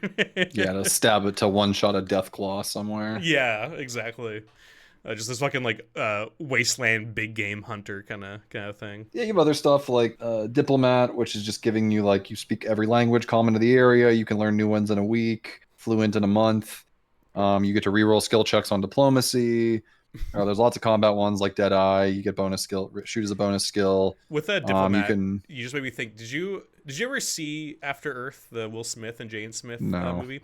Do you know about how in that movie they have weird accents because it's like further in the future? So like they gave everybody like weird. I've heard that before. That's like Jane Smith talks like he has like a lisp or something like you know what they're going for, but he's already not a very good actor, at least when he was a kid. And so like it just is not good. You just made me think of that for some reason, just like the different languages where it's like you make all your players like actually in my setting we all speak with like a certain weird accent, so everybody has to speak like this. We all speak English Castellano where we lisp everything. Everybody has to learn Basque for my game. How? Why? Actually, we can get into that in the setting. There is a how or a why, perhaps. Spoilers. Folks, he's done it again. He made a toolbox, like a sandbox toolbox, and then was like, also, here's a really, really fun setting that I'm throwing in there. We'll get into that right now, though. What else? They got the reference in here. Got Road Warrior, which makes you good at driving and shooting. And is, of course, named after the one Mad Max movie that like no one has ever seen for whatever reason, even though it's the first one. Yeah. Road Warrior's the second one. That's one everybody's seen. Oh, right. The first one's just Mad Max. It's just Mad Max. That's why no one's seen that one. Yeah. I've seen that one. It's fun. There's a reason why Road Warrior is the most watched one after Fury Road. Mad Max definitely costs like $50,000 to film. Oh my god, yeah. Not even that. I think $50K is a big amount because I think they just paid everybody with beer, and they were like blowing up farmers' lands like illegally and then riding the fuck out there when the cops showed. Like the story from I think is it Frank Miller? It's one of the Millers. It doesn't matter. George Miller. I think it's George Miller. George Miller. Was Miller's just like, yeah, we did this and then that. It was like the most like real like indie filming, breaking the law, super Australian of just like paying people in beer and just sort of like blowing up farmers' lands and doing crazy stunts that people got hurt in. And it's an okay movie. It's It's a little hard to it's like early enough in the 80s or late enough in the 70s that like they didn't figure out how to fucking ADR people, and so it's not, you can barely understand what anyone's saying. Yeah. But other than that. But yeah, so you could do also, they're Australians. They already have speech impediments. So. I'm kidding. You can make fun of Australians. They're fine. They're the same. Punching down. They're all criminals, so it's fine to make fun of them. It's okay. All my people were fucking weird religious nut jobs. That's true. Yeah. What else? That one's cool. I like Gray Man a lot. I thought Gray Man was a really cool one where you're just like uncannily unremarkable and like just like you could sort of like blend in certain ways and just be like kind of just one of the crowd. I just thought that was a very, very interesting one. Scrapsmith was cool. That was another one which gets a little forged in the darky. Where you find use in the smallest fragment of salvage and can build things far more efficiently and effectively than other technicians. You get fix as a bonus skill, and building devices from scrap, which is actually like a pretty large mechanic in this game, should you choose to interact with it, costs half as much as normal, rounded up. Once per game session, you can say that you actually have any device, weapon, or object your skills and resources would have allowed you to make during recent downtime, though it costs no scrap and can't be larger than a suit of armor. That's so cool. Good. Hell yeah. Put narrative, give your players some narrative control in your trad game. That rules. It's really funny you said, because I'm looking at running a campaign of this with my friends in like the fall.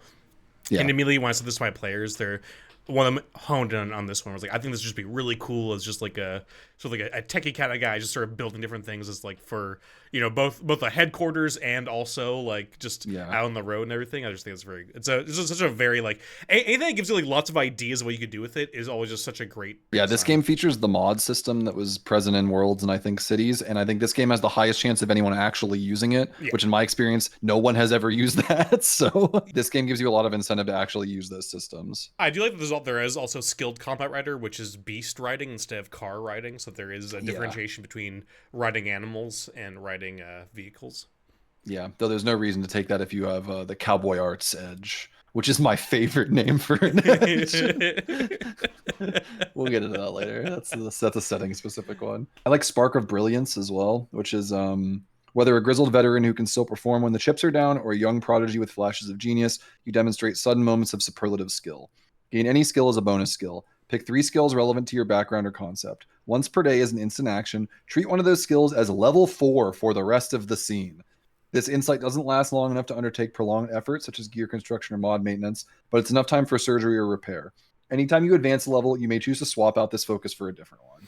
You could have really used this in our Delta Green game where you killed me in a moving car. Oh yeah, surgery. God, yeah. But like you get level 4 for a scene once per day. Like that rules. Yeah, of those, you're pretty much going to succeed. It's great. Yeah. Like 2d6 plus 4 is like you're rolling a 12. You're going to succeed at everything. Oh yeah, and also it's not just non-combat. It's like literally.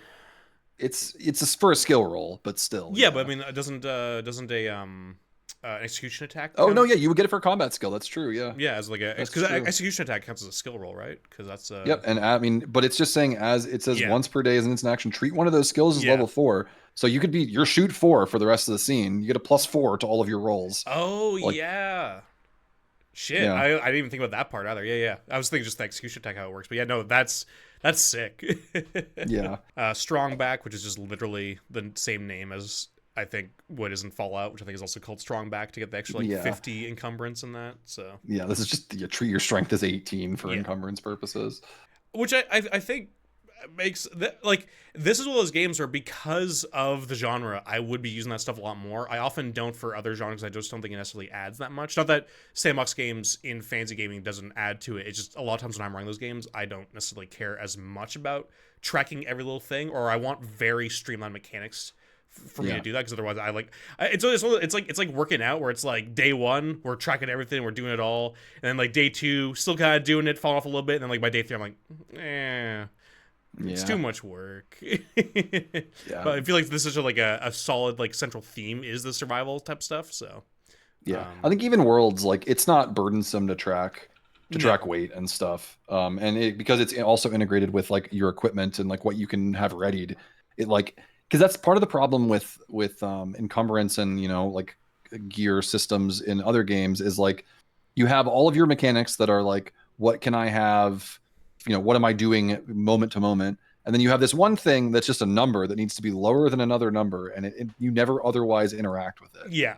And this game is still that. Like, it's much more abstract because you're not talking about like individual pounds or anything. But also, like, the number of shit that you can have ready, like weapons and potions and guns and stuff, is directly tied to those numbers. So you are kind of passively interacting with the mechanic always. So it's much easier to not forget that it exists entirely. Yeah. And also here thematically, like, it is important. Like, if you are ignoring encumbrance in your like scrap wasteland game, why? Yeah. What are you doing? Why? Yeah, I have more to say about that, but I'm waiting for I have a lot to say when we get to the equipment section, which is weird because usually that's the section I have the least to say about, but I have a lot to talk about with that sort of stuff. A great prank is to make your players take Zombie Smasher and then kill all the zombies in the first session with a nuclear bomb. Gets them every time. That skill that focus is great for that kind of game. Yeah. You just treat one hit die zombies as like minions. They die automatically. Yeah. When they're around just 6 within range of your weapon, which is fun. Unstable mutant's also cool. So if you took the mutant edge, you get 1 random positive mutation and you re-roll it at the start of each month. This one's crazy. And then you can also take 4 system strain to re-roll it in immediately as a main action.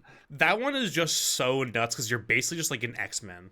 Like you're just like changing your fucking form. Well, you're just playing like you're doing a Balatro run while you're playing the game. You're just like swapping out jokers while you're going. Yeah, like, you know, it is very roguelike. It is a very like you're playing rogue. You're playing fucking roguelike deck builder. Build a deck. Oh, that's funny. I made a joke earlier about the unnumbered friends because I just thought that was a funny name for a without number games, or it's just like that's on purpose. The friends he should have called it friends without number is what he should have called it. Too on the nose. He knows what we got. He knows what he's doing. That one is actually really good too. That one's fun. Well, this has always been the strength of these without number games, is that he puts basically almost, if not as many, utility and social foci as he does like combat ones, where it's like if you really want that sort of stuff shows you the focus of these games, that they are sandbox games that are meant to have a lot of different ways to, you know, skin a cat, where it's not just all shooting, killing, whatever. There's a lot of games where it's like they tell you like there's no problem with it being a combat game, but like they try and be more than just a combat game. But all their focus, everything, or like the feats, whatever it is, all their abilities are just no, these are all combat wise. Like they're maybe there's two we threw in as just like meme ones nobody ever takes unless they're like making a joke character. And in this case, like, I mean, there's genuinely no point in going over all of them, because like there's none of them where I would go, They're all like, oh, I can see how that'd be good. Yeah. Like, oh, that's interesting. Oh, like there are no trap options. I mean, unless, you know, whatever, something is outright not in the game that's dealing with, in which case your GM should not let you pick it. No. But no. They're all good and they're all interesting, and it's I think it's the cool core part of like all of these games is the focus system. And a lot of these are already in the other games unchanged. They are, yeah. So I think we covered a lot of the ones that are new. So I think we can move on. We'll once again move on, I think, past the hit points, attack bonus, saving throws. It's all the same pretty much. Yep. D6, your saving throw targets go down by 1 every level. Your attack progression is half unless you take the ability that makes it per level. Your hit dice are D6 unless you take the ability that makes it D6 plus 2. That's it. So all that stuff's pretty much the same, and then it's like the usual pick bonus skill. It's all the character creation stuff you were used to if you played this game before. The starting equipment, though, is where things are very interesting, and I like it a lot. I like the different styles you can do depending on what kind of game you're running, and they're just it's just so creative. I love it so much. The first one is Hapless Innocence, which is essentially, that's the one where right now, and wherever you are watching this video, imagine if the world ended right now. The bombs fall, the zombies start invading, whatever's happening, an emergency climate event happens. You only have enough time to run to wherever you're going to run to. So what's on you right now, that's what you have as a survivor. Like whatever's in your pockets, whatever's like directly on you within like hand's reach, that's all you get. So like, but with that, it's like if you have car keys on you, that implies you have a car. Which is funny talking to Steve, because we were talking about, like, one of the ways I was going to sell him on this is, like, him getting to ride a motorcycle through, like, the wasteland.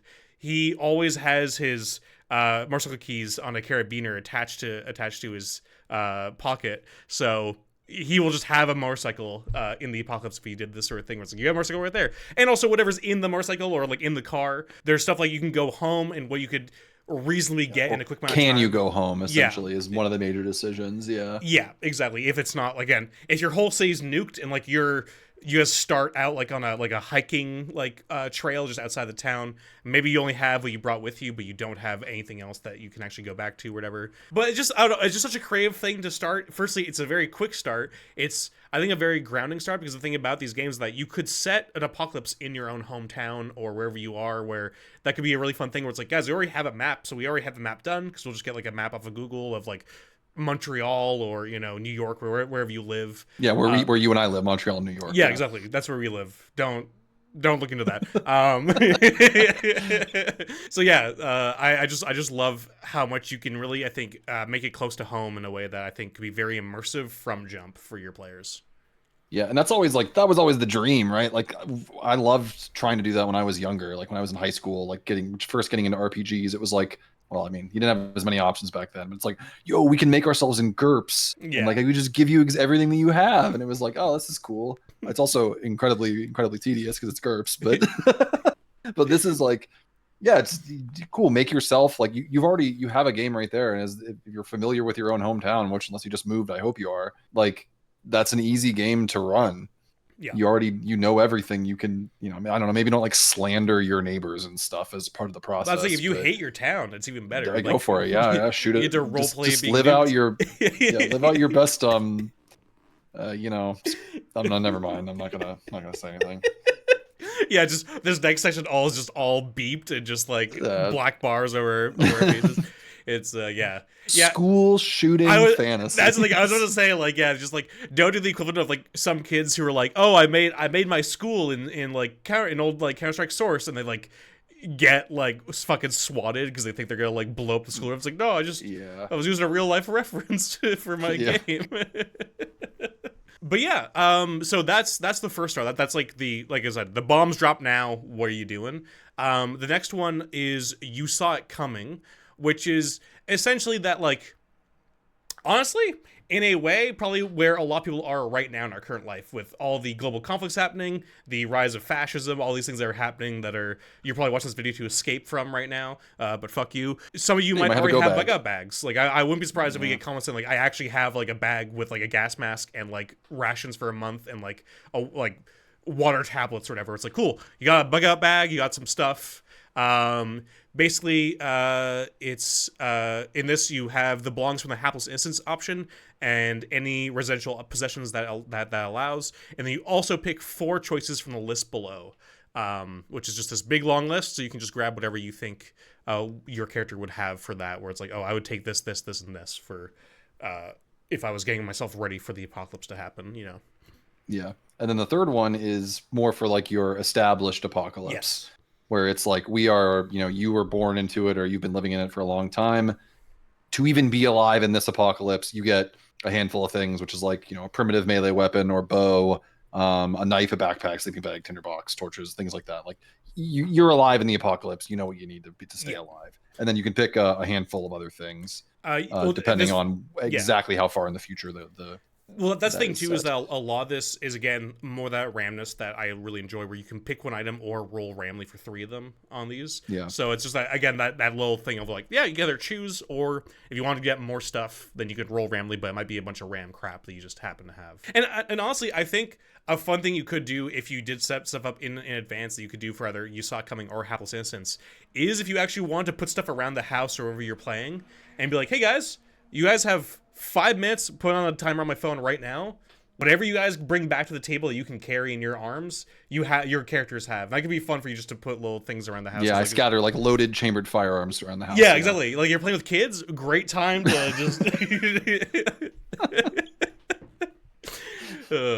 I'm just working so hard to make sure this video gets demonetized. You're gonna have to bleep. You're gonna have to cut or bleep some of that. Probably. I'll just throw satire on the screen. I think that works. I think legally defensible if you just throw satire up on screen when you say stuff like that. Yeah.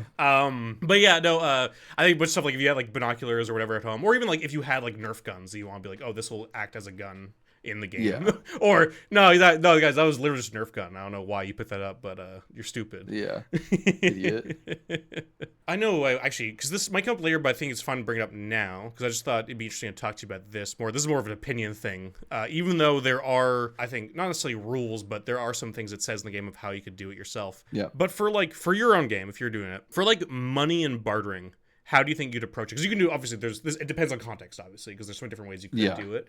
But that's one thing that's very interesting, that like you could do, sure, jewelry and gold and silver or whatever could still just, if you want to make your life easier with that sort of stuff, but in a lot of ways that stuff might not matter unless you do like one of the much far future post-apocalypses where it's like things are settled down.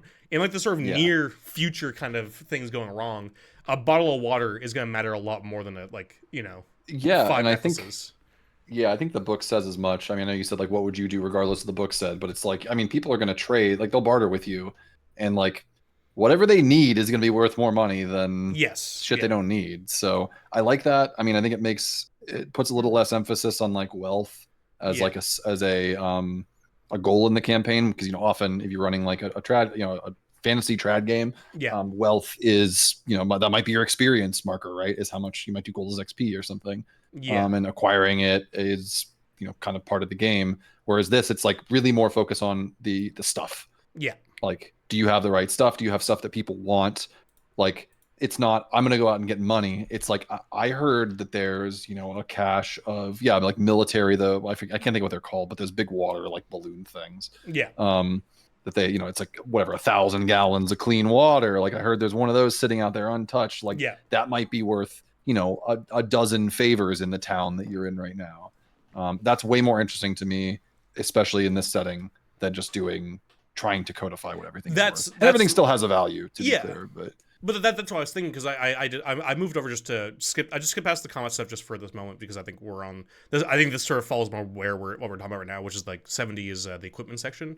If we want to just do the equipment stuff first, since we always kind of started down that, and then we can go back to the combat, because the combat has a bunch of other rules attached to it that is its own section. We'll get to in a second. You could do so many different things with it. Where like I said, if you had like a water purification plant enclave, like they might be running a show where like the currency in the local area is like maybe like chips or like currency that they made that could be like script. Exactly company script where it's like everything, and like it's totally like fucked in their favor, where like things cost way more or whatever, and all that sort of stuff, where like sure you might have all these other bartering things that might be not useless, but more just be like no in this area this is what they enforce, that this is the script that we have to use, like and that also makes it so that wealth isn't like wealth in an abstract sense is not like an automatic win card for the players, right? Like you can't just carry around so much that you can always get what you need, because somebody might not want what you have.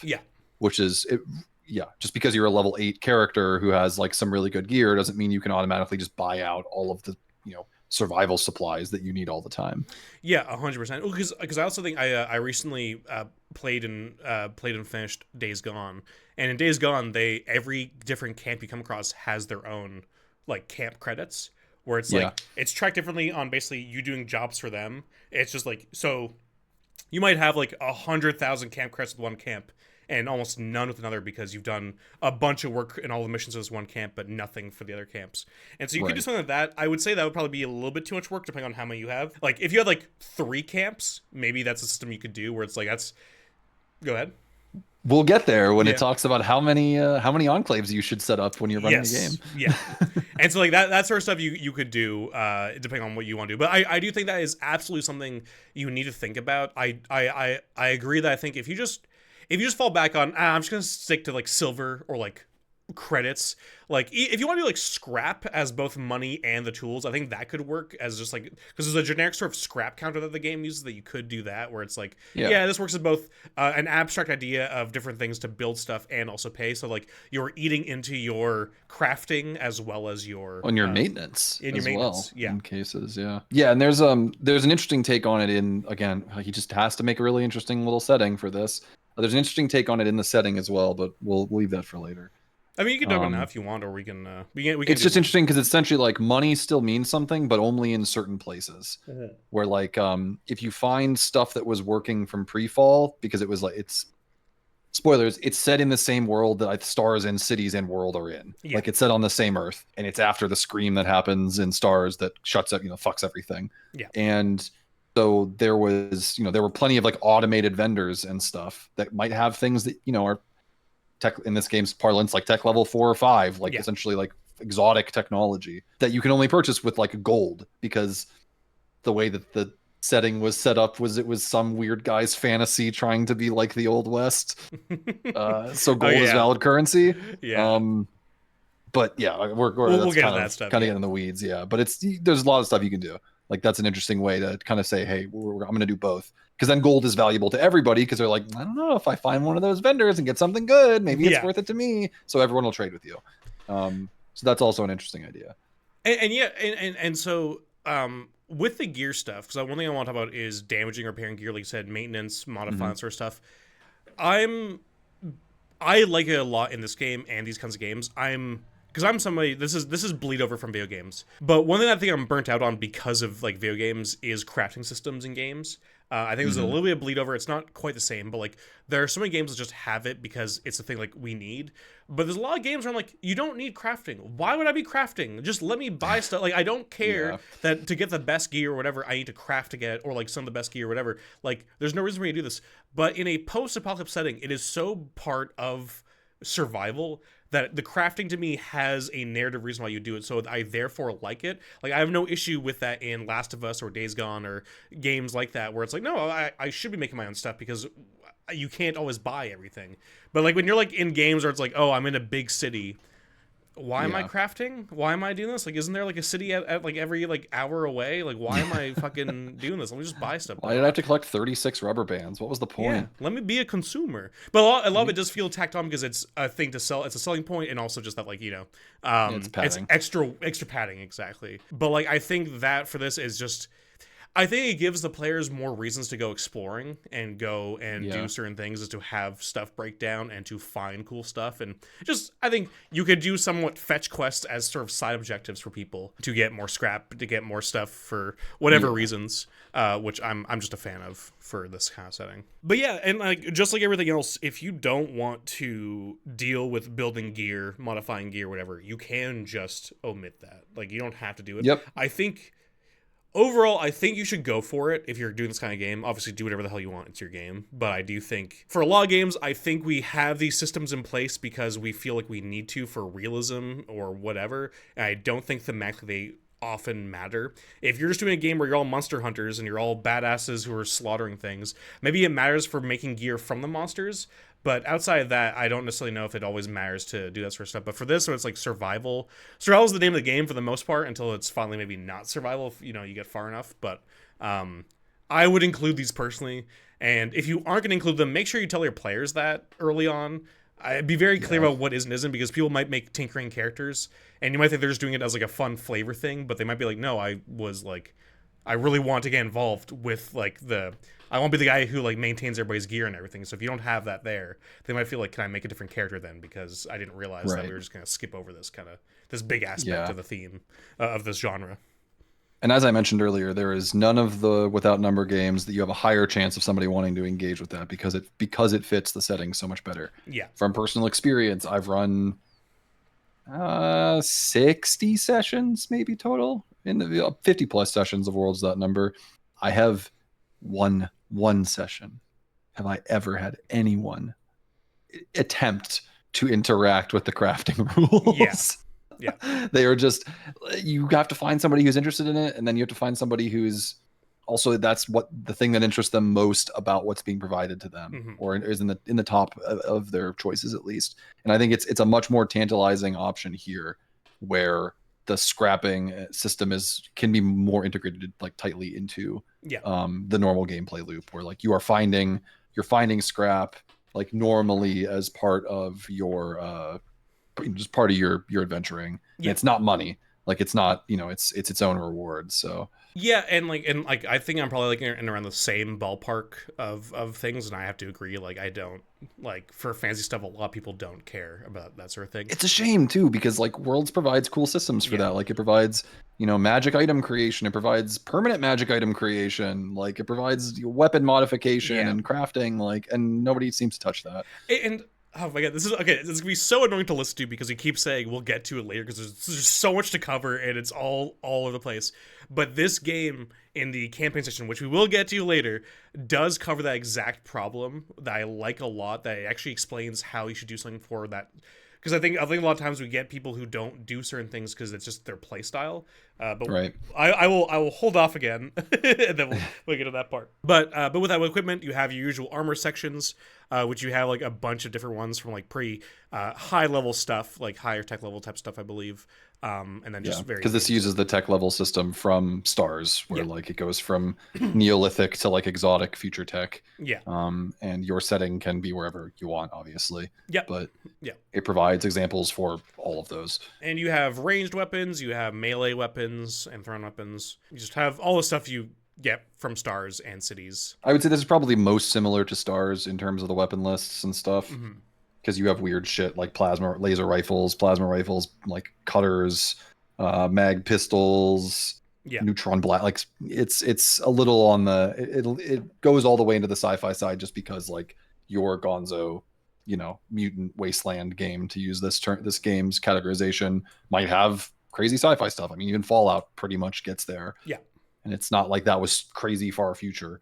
No. There's also stuff like heavy weaponry, which is like stuff for like dealing with vehicles, because obviously there's vehicles in this because we're... Of course there are. I mean, I think there's vehicles in all the games, I believe. I think there's even vehicle rules for Worlds Without Number, I think, in the Atlas book, I believe. I think so. There's at least naval combat rules. Yeah, I think that's something. The reason I'm going through this pretty fast is I think a lot of it is kind of self-explanatory. I don't think we need to read through the list too much. Like, it's the stuff we covered in Cities for the most part, where like armor mods also... weapon mods. It falls into that sort of gear stuff where it's like, yeah, if you could find those, like these can be their own quests where it's like to get certain mods or build mods or get the gear to build those mods or whatever, or the gear itself. Because you know, if you were dealing with like a group of raiders and they have like a fucking tank, or it's like we literally don't have anything to deal with that. Let's go see. Oh, there's an old like military surplus or like a military like outpost somewhere that like might have like a fucking javelin. You can do it. You can figure out how you would do it. Yeah. And then there's survival gear, which is basically just like adventuring gear, essentially. It's there were a couple of things in here that stood out to me, though. Like what? Say them right now. Say five things. Say 5 things right now that stood out to you. I don't have that many. No, genuinely, like 2 things, because this is just a list of survival gear, like what you would expect, like your outfitter, local outfitters, outdoorsman store to sell. But there are 2 cool things here, which is a trained dog. There's just rules to buy it. They fight with stats. You can man it. There's just like is a 1-line thing here that's like you can't manage more fighting dogs than the sum of your charisma modifier and lead or work. But like there you go. You have carte blanche to have like a dog companion or 6 dogs that follow you around. Yeah. And they're not that hard to get. Yeah, if you have your dog meats following you around. Yeah, exactly. Your dog's meat. Your dog's meat. Yeah. And then there is also a drone with a controller, a civilian grade drone. Like you can, it's a camera, an FPV drone. It's not that expensive. It's not very heavy, and you can attach a grenade to it with Fix One. No, that's too real. I thought those were cool though, because those are like a lot of times the list for survival items and exploration gear is kind of exactly the same. Yeah, and it's nice to see at least a couple things from more modern stuff. Yeah, creep in there. No, absolutely. Not just I get to ignore this hazard because I have the flashlight. Yeah. So I like that sort of stuff too. And obviously, I think if there's anything missing from here that you think you'd want, that you can add to it and probably just like take from the cost here and try and sort of like add. You're like, I think this would probably be about this much since this is this much or whatever. Then we have drugs. So you get your Fallout stuff. Yeah, and that stuff is also like in Stays Outnumber and Stars Outnumber as well. These ones I think are a little bit different because those ones are more like stims or like more like cyberpunky like advanced pharmaceuticals. These are more like alcohol common, alcohol excellent. Yeah. That's for if you're doing your, after the end or after the fall stuff. Yeah. If you want to like actually have more realistic like disease, there are we pass them. We'll go back to them, but there are like rules for disease and lasting injuries. And then the next page is your high tech stims from Fallout. Yeah. These are, I love the names. Snooze. Yeah. Because I think this does take place. I think Cities is closer to this than maybe Stars in terms of like when they're assuming you're playing. It depends, and like that's another thing you can add. Like you decide what the tech level is of the world that fell. Yeah. So you could be from a very advanced civilization that's like insanely ahead and futuristic and sci-fi, like a cyberpunk sort of setting from Stays Outnumber that like got blowed up, and then you have a sort of fallout of that. Or it could just be 1950s Delaware, and then you have whatever you have that. Yeah, nothing. The most advanced part of the world, the 1950s Delaware. You can alcoholism is mostly what you have. Yeah. So after that, you have vehicles. Yep. There's the notable stuff here. There's kind of what you'd expect. Motorcycle, cars, trucks, the little micro helicopter from Mad Max. That's right. Then there's some sci-fi vehicles. But the cool thing about all these too is that there are rules for repairing and maintaining vehicles and also building them from scratch with scrap, which is kind of neat. Mm-hmm. So if you're an idiot and you want to build a fucking hover car from scratch, I guess you can do that. You can notably, helicopter is in here. You cannot build a helicopter from scratch. Fuck you. Absolutely not. That's so funny that you can build a grav car, but not a helicopter. I get it, honestly. Helicopters are death machines. Yeah, they're already gonna kill you. No, I think this stuff is all great because I think in terms of as a player, I could see myself getting really attached to trying to make my own. Like, you have like the chassis of like a muscle car or an old Porsche, and you're like, I want to rebuild this. Fucking give this Porsche like fucking a lift kit with like dirt fucking tires. Where the Dakar Rally Porsches, the ones that are all lifted up and have the big array of lights on them. Yeah, exactly. Big fucking like was it like bull bars on it, just like a ridiculous fucking machine. But that's sort of something that I think what's great about having real world things you can point to is that you could say like, oh, like, yeah, I want to build like a Jeep Compass. Yeah, right. Why I would like to build one of the least reliable vehicles currently made in America. Somehow more reliable in the post-apocalypse that I built. Yeah, well, it'd have to be. Yeah. Cheap. No, it's not a Compass. It's one of those like awful ones. They're all like smushy on the corners and stuff. It's like the worst vehicle that's currently sold. Like, who would purchase this? Then I think this is the last stuff thing is essentially the not magic item table. The high-tech tool stuff? Yes. One thing to add, though, before we do that, is that we did have the vehicle mods and everything, so you can... Yeah. I mean, I guess it goes without saying, if you're doing Mad Max kind of game, you can, like, just fucking strap chain guns or whatever to your vehicles and just do crazy shit. Armor them, put extra seats in. Yeah.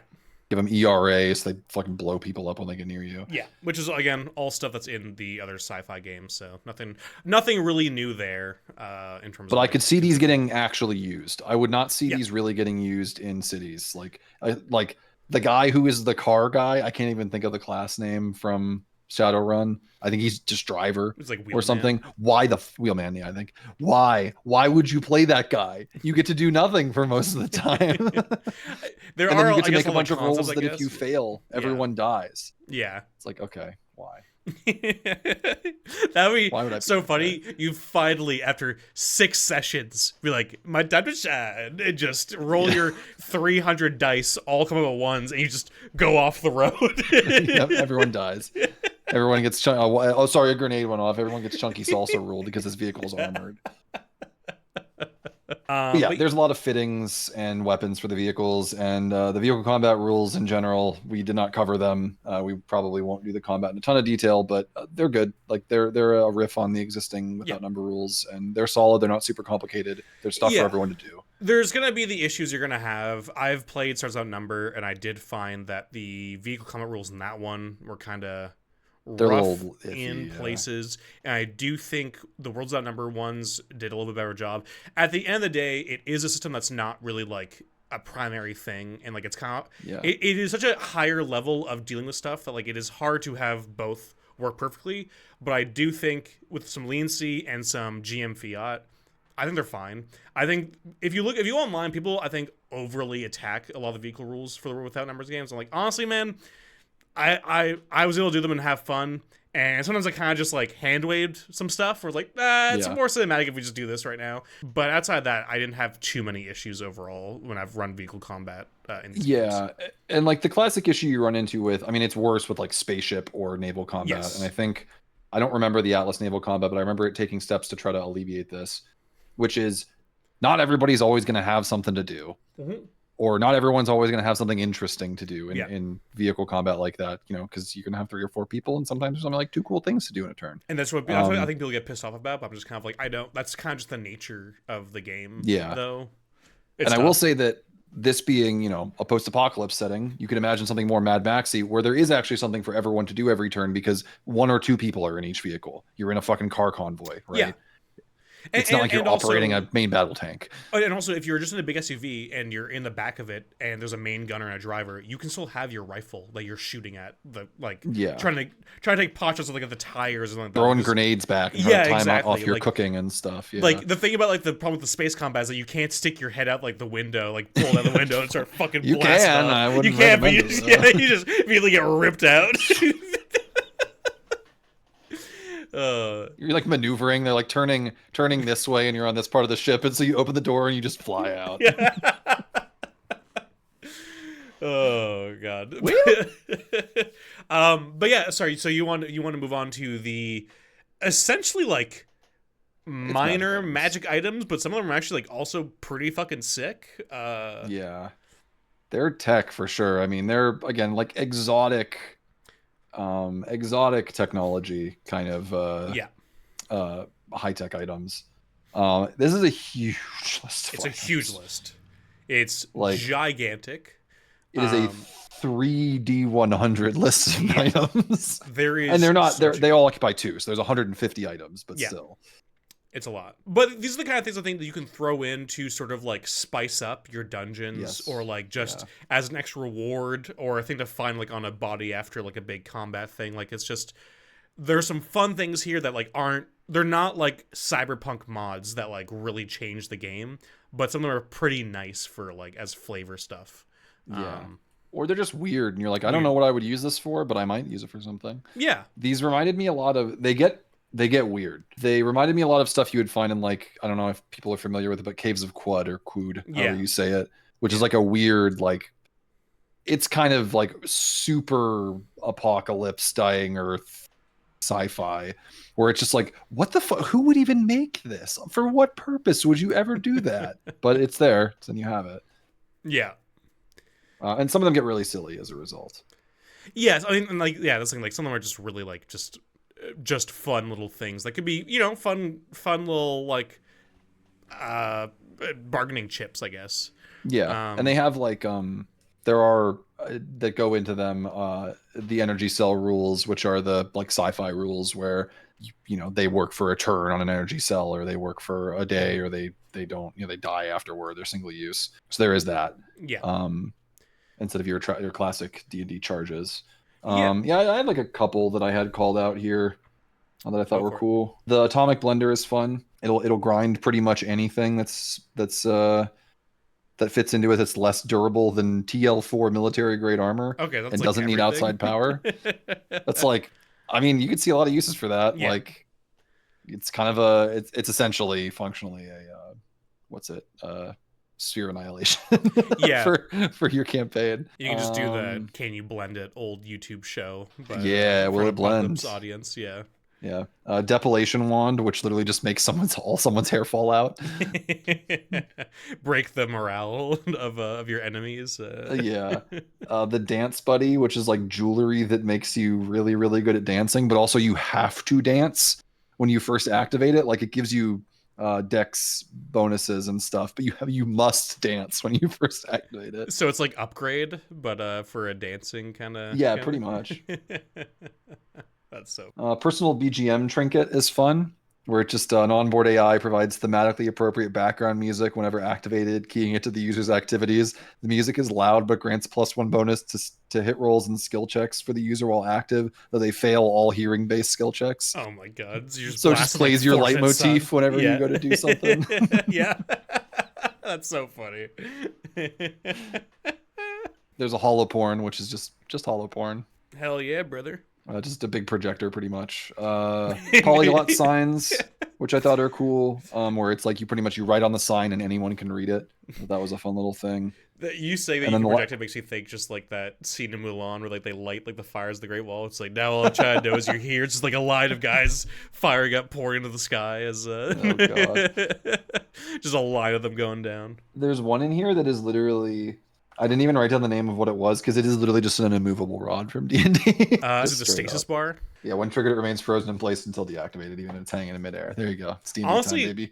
Stomach bag is sick. This transparent bag can be swallowed to line these your stomach for the next day. They can eat anything with no ill effects and regurgitate unharmed afterwards, which sounds like an awful experience for both ways, but does seem pretty sweet. And like that's like a lot of it has very specific use cases, or is kind of goofy, or like I said, could be a pretty good little bargaining chip if someone's like, I like this a lot, this is like pretty flashy. Yeah, this might be a good like token to give to like a warlord of like an enclave that you go and like see, like, hey, here's like a gift to show like whatever. Yeah, I don't think we need to go through them, and it would literally just be us reading a magic item list. Yeah, exactly. So we want to flip back then to like the chunk of mechanics that are before the item stuff. Flipping back a little bit, mentioned it earlier, but there's like a basic system overview, like high level, when to do stuff, what saving throws are, what combat is, what skill checks are, when to use them, when you should not use them, and say fuck it.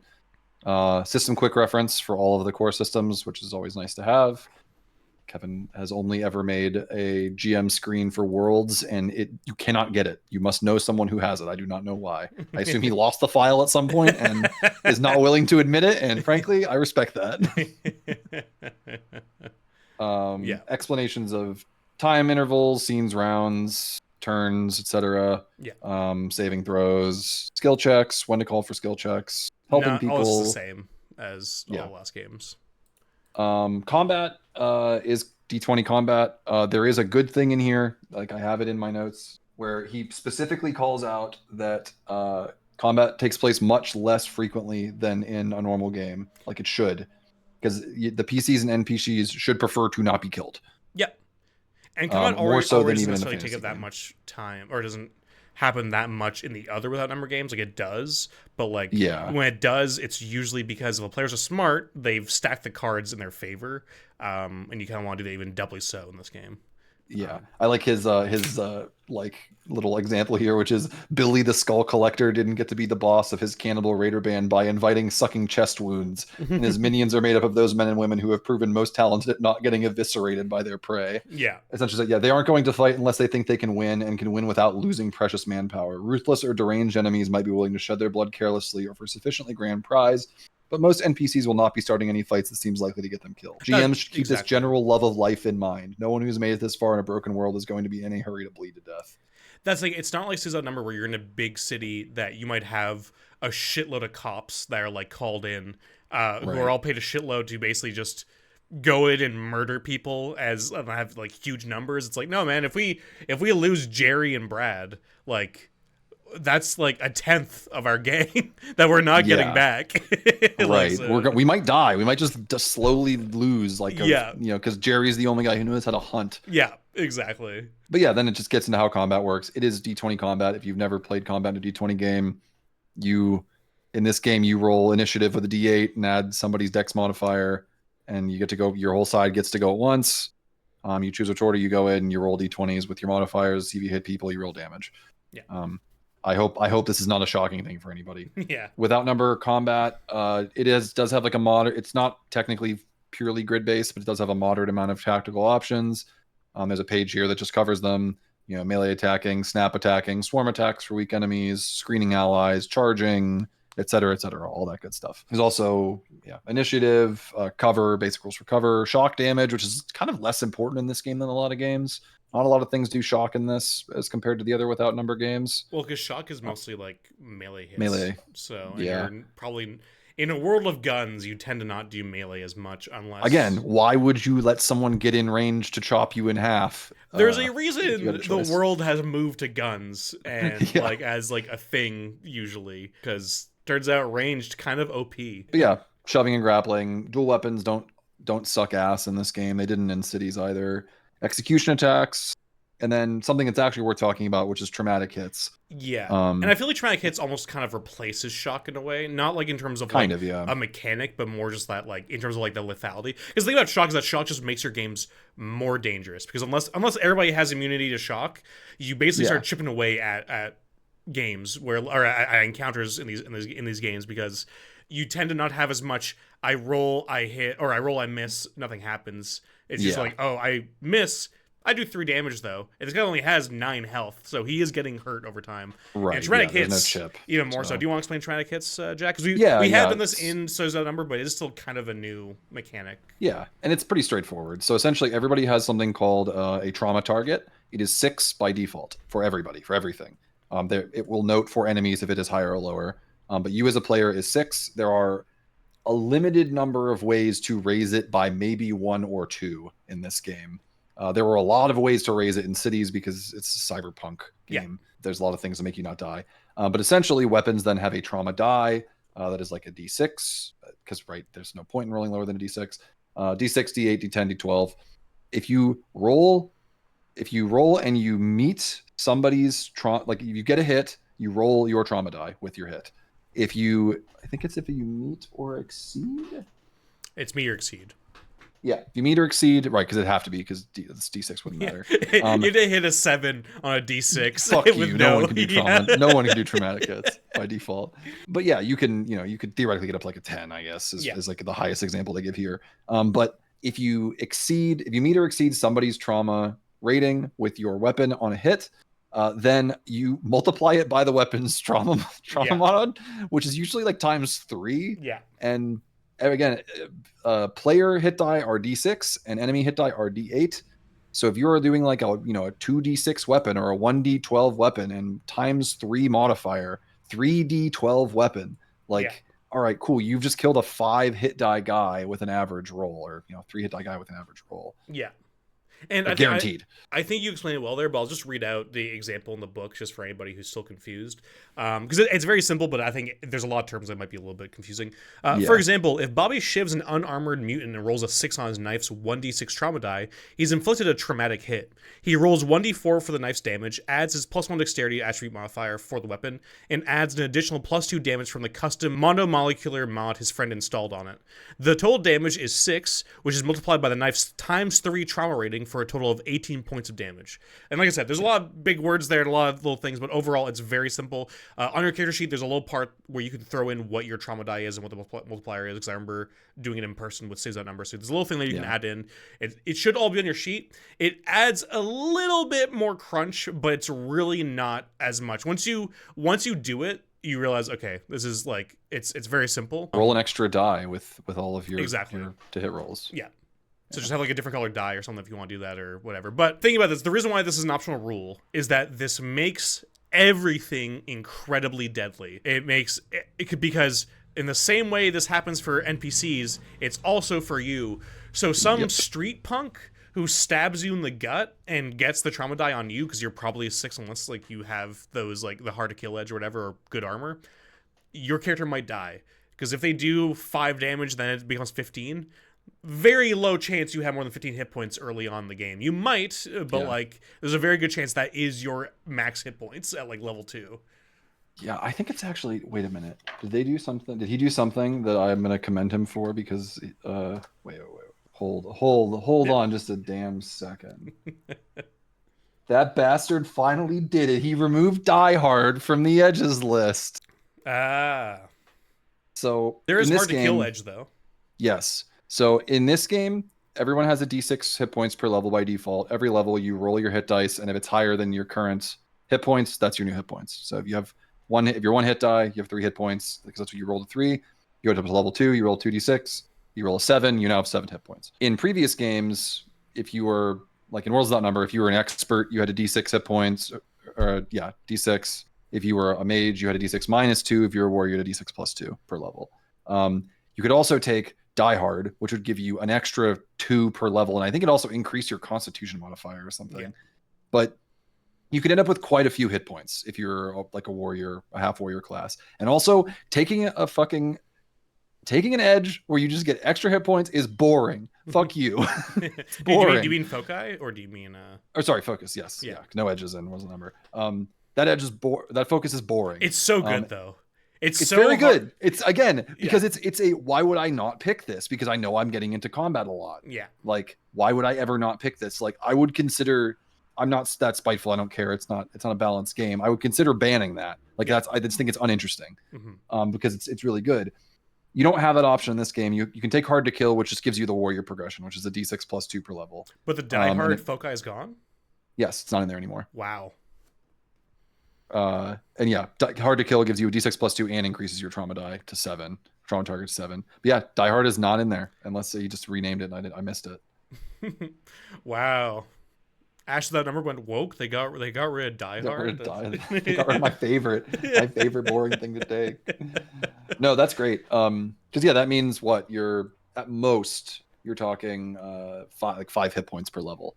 So in Alex's example, on average, that random guy, right? He's got a D6. Well, if you have a D6, a 6 trauma target, and he's got a D6. He has a 1 in 6 chance on a hit of murdering a 3-hit die the level 3 player. Yeah. Like outright. Putting you into dying. Yeah. Essentially immediately. Which is cool. I think, isn't there a thing where if you go down in a combat where you took a trauma, what's the rules for that? There's something about it. You can do the major injuries thing.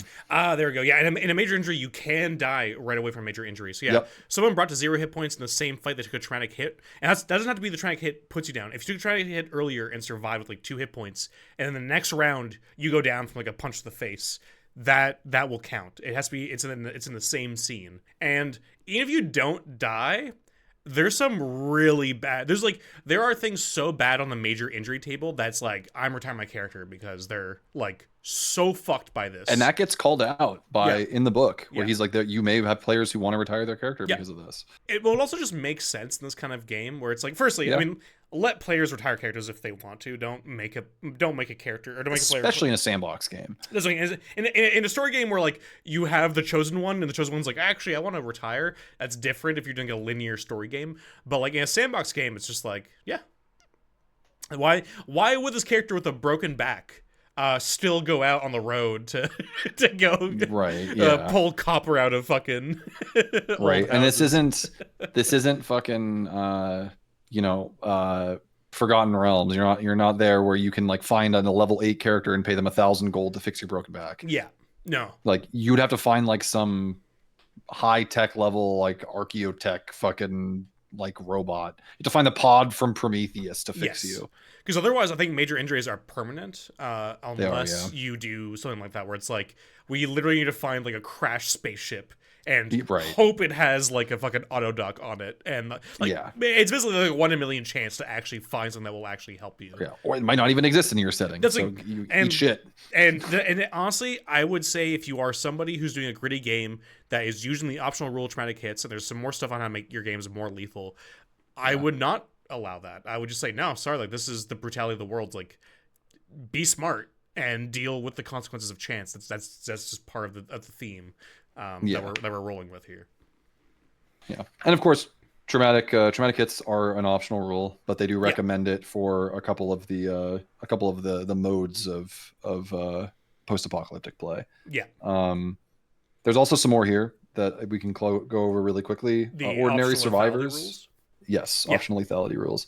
So ordinary survivors, which is essentially, would you like to add a funnel to your Ashes Without Number game, where your PCs, you essentially stop when you get to the part of character creation where you pick edges, and until they survive their first adventure, they're like a level 0 PC. Yeah. It's funnel rules. You could do a fun time skip with that too, where you could do that sort of funnel and then do like a 2 years later thing or something, where it's like, okay, now you guys are level 1 after the adventure you had, and then whatever stuff you've done in this time and now. You could a Last of Us. Yeah. You could, where you do a prologue in like after the fall, and then you time skip into whatever Deadlands or something or what have you.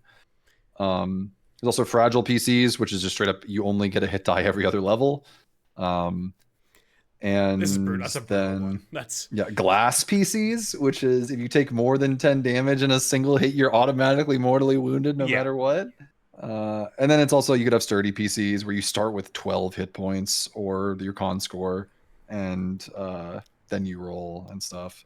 Then it actually talks about speaking of more story oriented gaming, or like classic hero oriented gaming, like talking about plot armor in games, and like maybe you don't want your PCs to die. Maybe that's like not the kind of game you're running. You're really into the story and you want to maintain a consistent cast of characters.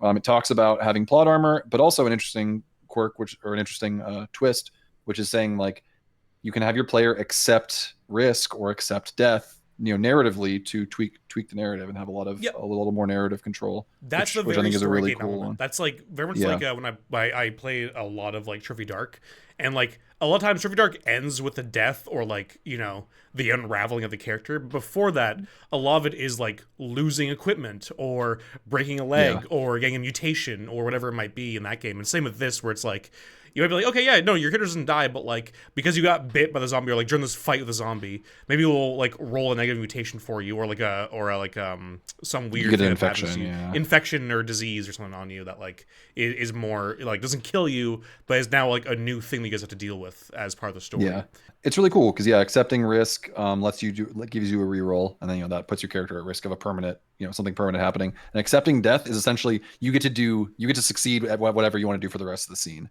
more or less. That's within your character's power, which is fun. They will die within 24 they hours. do die. You don't get to wager. But that gives you that story game thing of the blaze of glory that you want, because a lot of times I'm mixed on this take, but I do agree with it in some contexts. A lot of times, death by itself is not interesting in games. Like, taking away the fact that you can die doesn't make the game like more cowardly or whatever. Obviously, some people just don't like their characters dying. That's their own choice of play, whatever. But you can do a lot of interesting things that aren't just death. You can do a lot of interesting things with characters that are following arcs. But that's because if you're doing a plot armor game, you're probably not playing obviously not adversarial towards the GM, but more adversarial towards the world, and more you guys telling a story together in this world. Like that's like the main thing you guys are doing, where you might have a lot more of these kinds of elements in there that like the players are adding to the world with you a lot more, like you would in Heart or Trophy Dark or I love those mechanics too. Yeah, like, the more games I've read and played that have those in them, I'm like, I like games where death it can be meaningful, where it's like it's not just, oh, you fucked up, or oh, you got unlucky. It's like you might have fucked up or got unlucky, but you get, if you choose to die, you want to try to die, like something cool happens. Yeah. Like Heart's great at that, where a lot of the capstone, I can't think of what the term for them in that game is. Yeah, you're talking about. I forget. Yeah, the capstone things are essentially like your character is removed from play or is killed. Yeah. And that is the culmination of your character's arc. Yeah, the Zephyr thing, whatever it is at the end, where it's like that is, or the Zenith of like Zenith. That's it, Zenith. Yeah. Where you just get to the end, and that's like the Yep, like you're done. Like it will invariably. I think almost all of them either immediately or eventually remove your character from play. Well, you're doomed. You're doomed characters. Like very much like Trophy Dark. You're doomed characters that like have the fun part that you're doing there is telling a story together and like what happens with it. And so like if you're going into this, that's the kind of game you're going like, which again just comes back to like really having to talk to your players about what kind of game you guys are running. Because if I'm going to do a game thinking we're doing a sandbox game, where I'm cool running my character like a fucking stolen car, or like I don't care what happens to him, like just how I play a lot of games, that might not fit for the player who knows we're doing more of like a no, this is like a story game that we're doing together as like a thing. So I think it's cool to have this, because I think some people do want these kinds of games with these rules or whatever. Absolutely. Some people are like, I'm not into OSR games. I don't like the kind of gameplay that provides because of, I like a little more control over my character. Yeah. And this gives you that knob that you can turn to go like, oh, how about this? Yeah. Yeah. And then the last thing on here is in a similar vein, heroic sacrifice, where you can essentially, when a PC or their ally is killed, they can choose to like essentially do something cool. As their like last thing. And for extra grim settings, there's a 1 in 6 chance that it doesn't work, which is very fun. Which is because that's the thing in this game where like people talk about like death needing to matter and stuff. Sure, to some extent, but like in a game like this, part of death not mattering could be part of the theme you're exploring. So like people could die left and right all the time. And this could be a really mean way to reinforce that, where like you have the heroic sacrifice that just means nothing, which depending on it could be very interesting and fun and like kind of like poignant, or it could just be like, what the fuck? That sucked. Fuck. I don't want to do that again. And we have vehicle combat, which you kind of already talked about. And there's also vehicle mounted combat, chases and pursuit. Again, these are all really tight rule systems. They each fit on one page. Vehicle combat's 1 page. Mounted combat is 1 page. Chase rules 1 page. Yeah. They are still very, that's not to say that there's nothing there. Because you can engage with like the 7 pages of vehicle modifications and weapons and stuff as well. And also all the stuff is in the free book, so if anybody gets mad that we're not covering something more in depth, just fucking get the PDF for free and read it. It took you way more bandwidth to stream up to this part in the video than it did to download the PDF. Exactly. You fucking fool. Sorry, antagonizing. Just immediately start to go after any viewers who are still here. Then we get into the injury stuff. We already mentioned mortal wounds. Stabilizing is a part of Worlds Without Number, where when you hit 0 hit points as a player character, every turn somebody has a chance to make essentially a heal check on you. but the difficulty goes up every turn. If they stabilize you, you're frail, and it takes until you get back to full hit points. Like, you know, you're all fucked up. Interestingly, first aid is a normal rule in Worlds Without Number. It is an optional rule in this game. Oh, I missed that. Interesting. In Worlds Without Number, essentially, the first aid rules are broadly like people can just choose to heal you, and they do like a, you know, D6 -1, I think, or D6 healing to you, but you accept one system strain, which is sort of your like a catch-all resource for a bunch of different systems in this game. But once system strain is capped, you can't use any of them. In this game, it is optional, so you can't just sit there and go, okay, whatever, I accept 3 system strain, put me back at full health. That's honestly, I think will be a very fun, just not a long campaign, but just for content of an AP where you take every dick rip rule in this book and use them all. Just like, I think it'll work fine. No, that it wouldn't work fine. I just want to see how long do your players actually survive your campaign with like all the optional extra brutal rules. Because in some ways it kind of would turn into like the ranger difficulty in like the Metro games, where it's like the enemies die as fast as you do. So like it's a more fun like hard mode, because it's like it's more like everybody plays with the same rules of who dies quickly, versus like, oh, you just made everybody hit point sponges and I have to just like do the same thing over and over again. It's not really that much harder. It's more tedious than harder. But it would just be very interesting to do a game where you use all of these for like the most brutal, bleak fucking game ever for your players to just have to try and work against. Next is major injuries, which we already talked over a little bit. They can happen. They're fairly debilitating. There's a chance that you just die.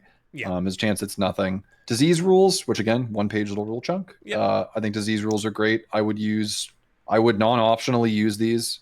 Like disease, there's also the next page is radiation. I would use these no matter what in my game running this, because I think that they're good add-ons to, you know, the survival aspect of post-apocalypse games. No, and they're very, very scary.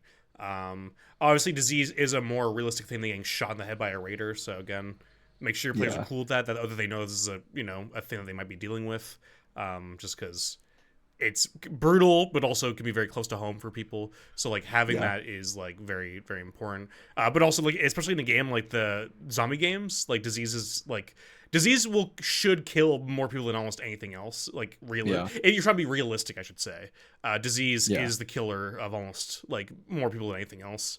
If you're trying to get verisimilitude, then disease will kill a lot of people. Like when you see the numbers of how people actually died from like the Black Death, like you're like, it's honestly kind of insane that Eurasia ever recovered with how many people actually died, which in some places they didn't recover because like just there weren't enough people to rebuild, and those kind of places fell apart or they migrated, you know.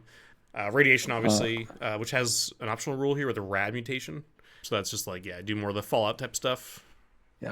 Stress system, this one I would always use this because this is very interesting to me, and it is another one where it's like, this reminds me a lot of playing like Blades or something. Though this is not as, you know, integral to the system as like stress is in a game like that. So, go ahead. I was just gonna say that it would depend. There are some games I might not use stress, which it does say in this game. Some places, maybe around like Fallout, and also if people are so used to this, like this is generations of survivors after survivors after survivors, I would say if you are doing an after the fall game where it is immediately after or within generational remembrance of how things are, I would absolutely use this as part of it to like really push that. If everybody's like already grizzled and fucked up as people, like you are like, everybody's making fucked up freaks. Nobody here in this party is playing a normal person anyway. We're not gonna use these rules because you guys are literally from a village that, like, I don't know, eats anybody who isn't, like, you know, strong enough to whatever. Like, once you turn 50, everybody eats you or some shit like that. But, like, conversely, though, there is nothing stopping you from using these rules in a game that's way post-apocalypse. Oh, no, absolutely. Absolutely. I'm not saying you should. I'm just saying, like, I could see I was more just saying, like, if you don't want to use them, there are some ways I wouldn't use them. But overall, overall, I think it just, again, reinforces the themes of these games. So I would use them. They're like fairly similar to like a, you know, Call of Cthulhu Delta Green sanity mechanic. I would say they're closer to like Delta Green because that has like breaking points and it's funny disorders and stuff. It was another thing that reminded me of the Shadow the Demon Lord, which this actually works almost identically to the corruption system. Oh, really? In that, like, I say identical in terms of like more, I guess, like how it works mechanically, obviously different because they're different games and everything, but it's a very similar thing where it's like corruption basically works as if you make the world worse, you get corruption. So like stealing something might not be corruption. Stealing from an entire orphanage that leads to it like not having enough like to, carry on business, that's the corruption because like you actually fucked over things. And I feel like this is almost somewhat similar where it's like killing another human being is 2 stress. It's your first kill plus 1d6. That's obviously a very big traumatic moment. They were not threatening your life or they were helpless. That's extra stress you get for those contexts where it's like you murdered a person who was just asking for food and you just were like, I don't want them following us, so I put them down. It's like, that's dark. Yeah.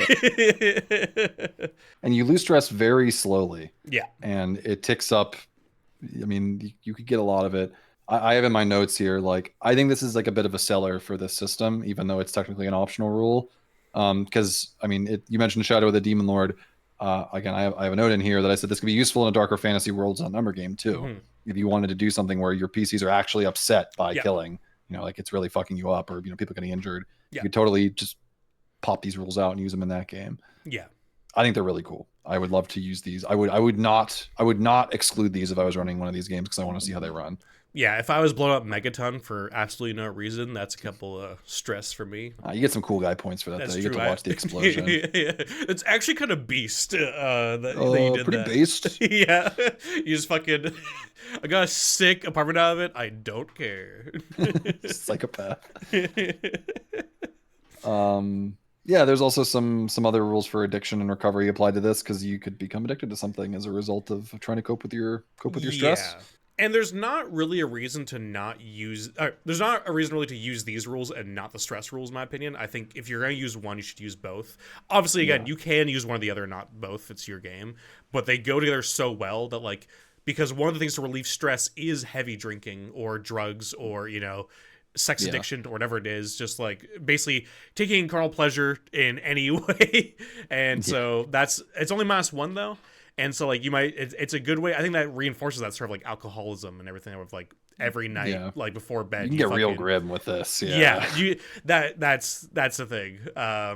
Get deep in the like Cormac McCarthy minds here with some just depressing post-apocalypse. And you gain system strain. It's like, so there's a lot of that where I think this goes, I don't know. I like that a lot. I think it's very thematic. Like these are tight little optional rule sets that are incredibly modular. And like just build the theme, so hit the theme so hard. And that's what these really showcase what we're saying about this being such a toolbox is that you can. Yes. There's so many optional rules that you can decide to use or not use, or use part of it and not part of it. It's really up to you for what you want to do. Because like honestly, you might have somebody at your game who likes the stress mechanics, but like maybe they have some problems with addiction. It's one of their like lines and veils where it's like a hard line that like I don't want to deal with addiction in my games. Like cool, that's fine. Stress still works, but we won't use addiction in this because we don't want to make you hate your life when you're trying to hang out. Yeah. After that, there's a couple other rules that are again just sort of like thematic things that I think I would use if I ran this game, regardless of almost regardless of what I was actually doing with it. There's tracking rules, which is, it's like 5 paragraphs. Tracking is important if you live out in the wasteland. Like I could just see situations where you want to find somewhere somebody went. Yeah, the overland travel should have tracking because it's such a big part of it. Overland travel and scouting rules, which are similar to Worlds Number but a little different. And then hunger, thirst, and supplies, which again I would not use optionally if I was running a game like this because I would want to retain the survival aspects. These are expanded, I think, from Worlds Number but similar. And now these are too complicated. A lot of them are pretty self-explanatory. You might have a lot to keep track of, but this is the type of thing where you could have a player be the one who's in charge of tracking this stuff. And depending on what kind of XP system you're doing, whatever, you can do the sort of thing like, hey, anybody who tracks the stuff this week or wants to be the tracker for this week, you get an extra XP point or you get an extra thing. If you need those kinds of things for your players to be more engaged with following the rules, whatever, you don't have to do that. You don't need to treat them like kids to get things done. But you might want to work out early on how you want to like share that load of the different things you'll need to do to keep track of stuff. You want to do it individually. Maybe like, pop out a note card and write down the procedure for you, like, hey, remember to do XYZ Yeah. after I do this, because it's also modular. It's not like, oh, if I do this first, I'm gonna fuck up that. Yeah. Yada yada yada. From there, it's advancement rules. They're the same from the previous systems. Read them if you want to read them. It's relatively straightforward. Yeah. You get edges sometimes. You get an edge once. You get foci sometimes. You get some skill points. You approve bonuses sometimes. There's a very good page on common GM complications, which is just like saying, hey buddy, are you flustered by certain situations when they come up, like skill checks or when players are searching for stuff or when characters die? Here, like, it's okay, calm down. Yeah. Just read this little paragraph. It'll all be okay. This is the Kevin Crawford PSA for stressed out GMs. I will say, like, I skimmed it a little bit because it's a 300-page book that I had to read to, come on here and talk about it. But there are so many pieces of like just GM advice in here that like I'm gonna go back and read that because it's just good. Mm-hmm. And I've been running RPGs for 20-ish years. Like, I'm not gonna say that I am constantly making leaps and bounds in how I'm getting better at this point. But you tend to run into a lot of the same advice after a while. And so what is an RPG? God. But like, you could try to like self-reflect and improve and, recognize what your strengths are and try to make improvements on those. But like, whenever I see something where I'm like, it's a good way to think about that. I'm like, congrats, that's good. Like, that's not easy to do at this point. No, absolutely. And I think even if you don't use the system or like the mechanics or like the advice, even, I think just that mindfulness of going through that sort of stuff is good to have as a GM. Absolutely. Literally, all the worst GMs I've ever had are older men who think they already know everything because they played 2E and they don't need to learn anymore, and they're absolutely the worst because they do not think they need to improve. And when I say improve, I don't mean like every day is a new lesson in how I play the stuff, but it's more just being like open to like, that is, like we said, like, oh, that's a cool idea I never thought of, or that's an idea that I used to do that I stopped doing because of complacency, or it's been like so long since I've even thought about doing that. I should try doing that again as whatever. And like, I think if you look at your hobbies, whatever it is, that way, you're probably already a very good GM, and you'll continue to be better with that. If the moment you go, I don't ever need to read anything because I'm already great, you are the worst GM, and everybody knows that. I hope you take that to heart.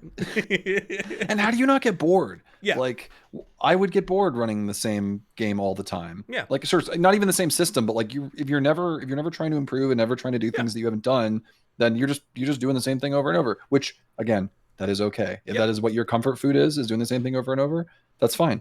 But if you are somebody who feels like you're in a rut or something, take, and you think, I can skim it, it's fine, I don't need to read the GM notes. Just read them. Yeah. Like the worst thing that's going to happen is you're going to find something that really clicks with you. Yeah. Exactly. No, I completely agree. And like, I get, like, some people do their hobbies because they're just here to do something, to forget everything and do whatever. I personally, for my hobbies, I like to improve because it's like, I'm not really career focused in terms of like my like real life job or anything. Like, this is all stuff I don't care about, that stuff. So like, hobbies are a thing that I can get good at for myself, like as just a fun thing to improve at. Like, I want to get better at certain things. At like these skills that are fun to do. Yeah, that's a satisfying part of life. Exactly. Yeah, being able to make self improvement. Yeah, it's just to embrace nihilism and understand that the meaning in life is what you make. Yeah, exactly. Next, we have a couple more things. Which is, there's like 3 pages of very thoughtful advice on mixing different without number games together. Again, like, there's rationale in here for why there are decisions are made. It's very thoughtful about like what to do, what you maybe shouldn't do, what's borderline. If you do this, here's something to think about. So yeah, like, if you want to take any of this content and put it into stars, worlds, or cities, or take content from those and bring it into this game, 3 whole pages. He owns all the IP, so it's not like he has to talk around it. Of just, hey, here's advice. Yeah. So, and as well as for other games as well, like, taking another D20 game or an old school game and trying to get that content to fit. Yeah. There's also stuff for that. Couldn't be me for a lot of this stuff, mostly because it's just way too much work. But if you do want to do that, there's a lot of fun ideas, just because it's not too hard with at least some of the other side nominate games, maybe, but the actual without number games, it's pretty good advice in these ones and the other books that they're all in. So, yeah, I guess we can move on to the next section. Yeah, which is the enclaves and settlements. Ooh, okay, I'm excited. Yeah. I love the Enclave shit in this. Very cool. Which is both different and not that different than the other settlement rules you have in the other games. It's the same kind of great stuff. It's similar. I think that there is more text and more rule devoted to how your players can interact with them than in the other games. Mm-hmm. Maybe not, like, but to me, it felt like I was reading it. I felt that more of like the problems and the trouble and stuff. I was like, okay, this seems like, as when you read that as a GM, you're immediately like, I know what I would do with this. Yeah, right. And that I've said a bunch, but that is my measure for a lot of good writing in RPGs. Is that if I'm getting a lot of really creative and interesting and intriguing ideas from just reading a thing and things put together, and like in a way that I can actually use it, not just like, oh, it's a cool idea. Don't know how the fuck I would ever use that, but that's really cool. But there's a lot of stuff here where I'm like, that is so cool, and I know exactly how I'd use that. That's a sign of very, very like a lot of thoughtful writing on the part of Kevin Crawford putting it into here. Without just reskinning stuff he's already done before. It's not like, it's not just the faction rules, right? It's different because it does take place with the faction rules that exist in the other games. And it does share mechanical similarities, but it's not identical.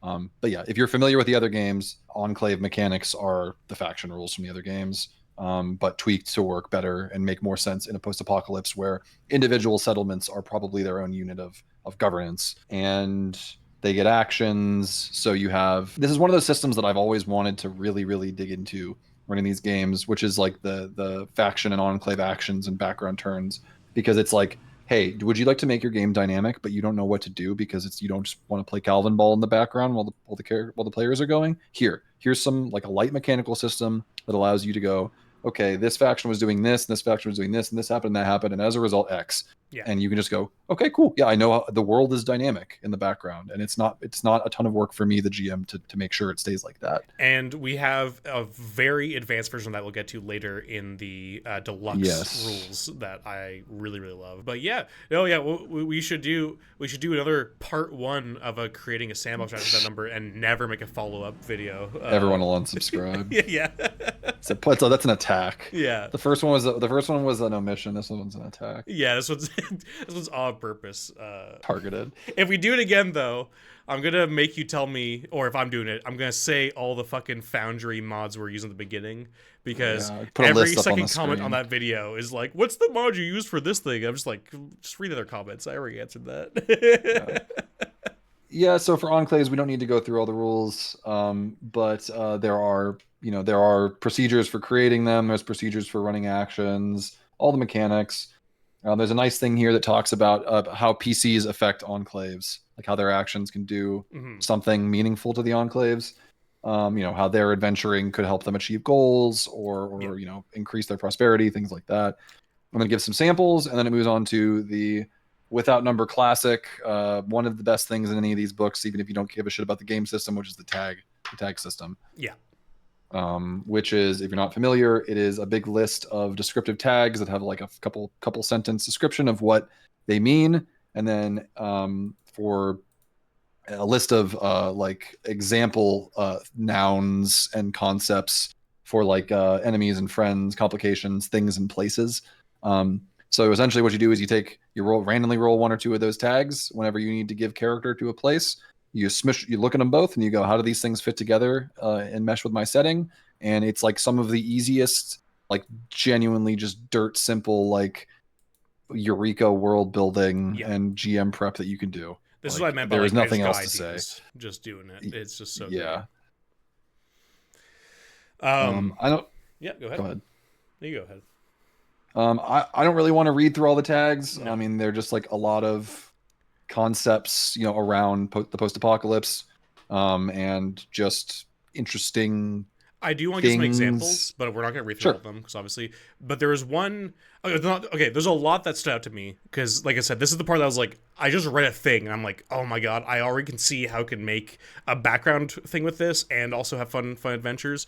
And one of the ones was on page 115 is Bandit Allies as a fun set for an enclave, where you could mix that with so many different ones where I could really see like if you have like a functioning industry one, like one of the functioning industries on the other tags, or maybe you have like sort of like a corporate or more capitalist or just more of like a mercantile kind of enclave that is building stuff and whatever, and they're like sort of forcing things to work for them by having like these band allies that are like hitting supply lines of like other enclaves or are pushing people into a certain direction towards them, or you could have it even with like mixing it with like mutant hatred, where like maybe the raiders are mutants, where this sort of both helps materially for the mutant raiders and also helps the leadership in that enclave be like, see, like there's these creatures out there that we need to defend you against, like keep letting us be in charge and keep you safe and whatever else. And also like there's every time I would read things like, oh, I could mix this with this tag and like there'd be this going on, you could have all this background stuff and just drama that was just like immediately popping into my head as I was reading through it. Yeah, you picked Bandit Enclave and I flipped to one of the random ones and I saw Luddites. Yeah. And it's like, okay, they don't use technology or anything, or bandit allies. If you wanted to do something wacky, they would essentially be like future Amish, and the bandits are the only ones who are getting them the materials that they need, but they're like, skilled craftsmen or whatever for low tech level gear that the bandits need. So funny, because that was the first one I had in my list of things that I with it. I had Luddites, functioning industry, and mutant hatred. Was like, because I was just like those opposites where it's like you use those bandits for very specific reasons, not necessarily nefarious always, but like that, like they might be like the bandits might be part of the Luddites, where it's like they are the only ones allowed to use certain things, but like it's kind of like maybe like a shunned class almost, like Ronin or something, where it's like you guys are doing your own fucking thing. We allow you guys to use guns or whatever, but the rest of us don't, or whatever. I mean, we could literally sit here and just roll tag pairs for hours. That's the thing. There's so much here that you can mix and match, and they have the different like sub tags within. They're not tags, but like the sub like parts of it, like the enemies and like the like treasures or whatever else that are in there. Yeah, that sort of stuff to give you even more ideas of what to do with it. Yeah, it goes on from there. It gives you a full example of an enclave turn, so you know how it should work when you play. Yeah. And then it goes into general campaign creation, advice, and procedure. And again, this is why people buy these books or pay $0 for them. Again, this is still in the free part of the book. This is incredibly good, incredibly well structured and concise advice for how to set up your campaign. Yeah. Like if you find yourself constantly getting bogged down in setting up sandbox campaigns or custom campaigns, literally just clear your mind of everything that you think you need to do and follow the procedure laid out, and you will end up with something that is usable. Yeah. Tweak it to however you want it, but you will end up with something that is usable and good. Unless, whatever, you're really, really blocked, I guess, then sorry. Yeah. But that's why I don't know if I'm scooting ahead of anything you want to talk about here, but I was going to talk about the stretching your campaign part on page 141. But is there anything before that? Yeah, I was just going to say there's some good stuff in here where it talks about themes for post-apocalypse. Mm-hmm. I think that's really good because it's like, again, one paragraph each of like, this is something that you might want to think about as a major driver in the conflict of your campaign. And there's a bunch of them. They're great.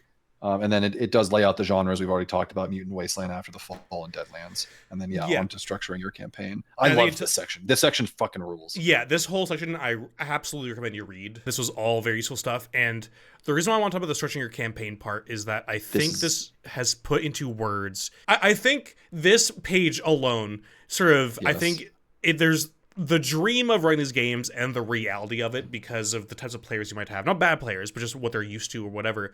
And I think the reactive crises versus proactive exploration is a very good way to sort of, I think, divide how you want to look at your games. Because a lot of times I think we run these sandbox games hoping for the proactive exploration. But a lot of players don't have the confidence or the drive or there's a lot of players still playing with, but like a lot of them might not even care about the game that much unless they're at the table. They have long, hard days at work, whatever else. They're like, yeah, I'm kind of just here to roll dice with my friends, and I do want to roleplay. I do want to play a story. I am keeping track of what's happening, but I'm not thinking every day about, next week we should hit that old nuclear power plant we saw last week or whatever else. But like you have those players, because I think a lot of times when you do these sandbox games, we want that proactive exploration. But you might just have players who don't necessarily work out that way or don't want that.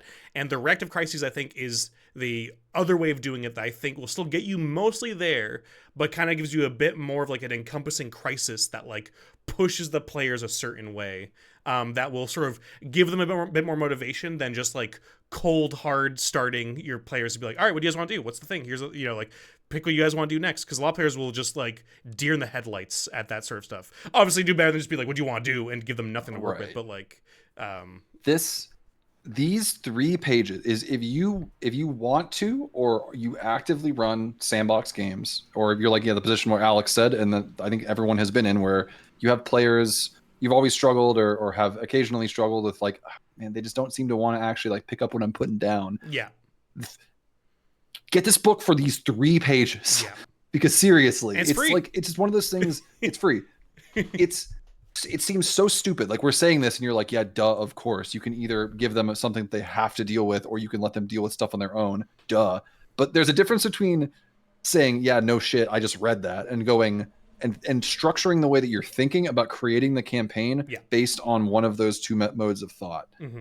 And it's literally like the initial part is a half a page of 2 columns. It's this right here. Yeah.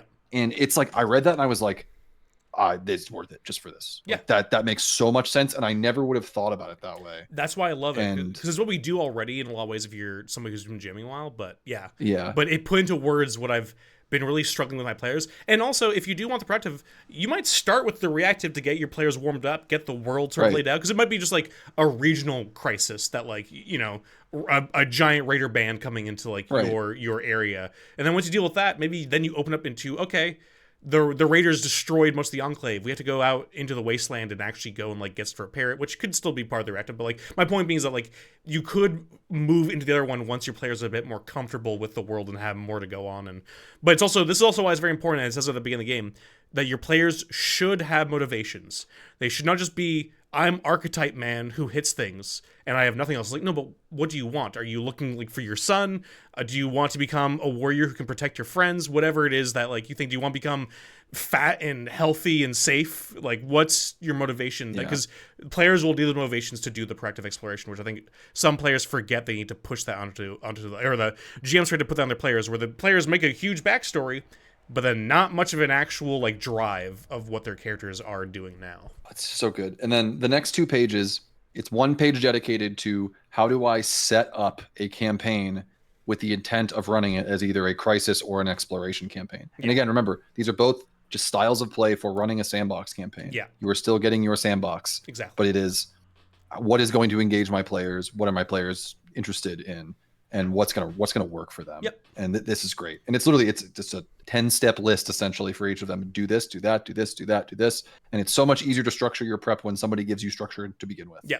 And this is the part I want to make like a 10-minute video on, where I just want people to be like, just read this fucking part. I will go through it with you, but just read it. You will gain so much on how to run these games, because I think sandbox games are what I see the most complaints about from people, because the amount of GMs who really want that player-led thing and they just don't know how to actually get it going. And I think this really does a good job. I'm not going to say it's going to solve your problems, but it's going to just like maybe give you something to go off of that could help you. So it goes over creating a campaign region after that, which again, just your generic, these are all very good rules for creating a hex map.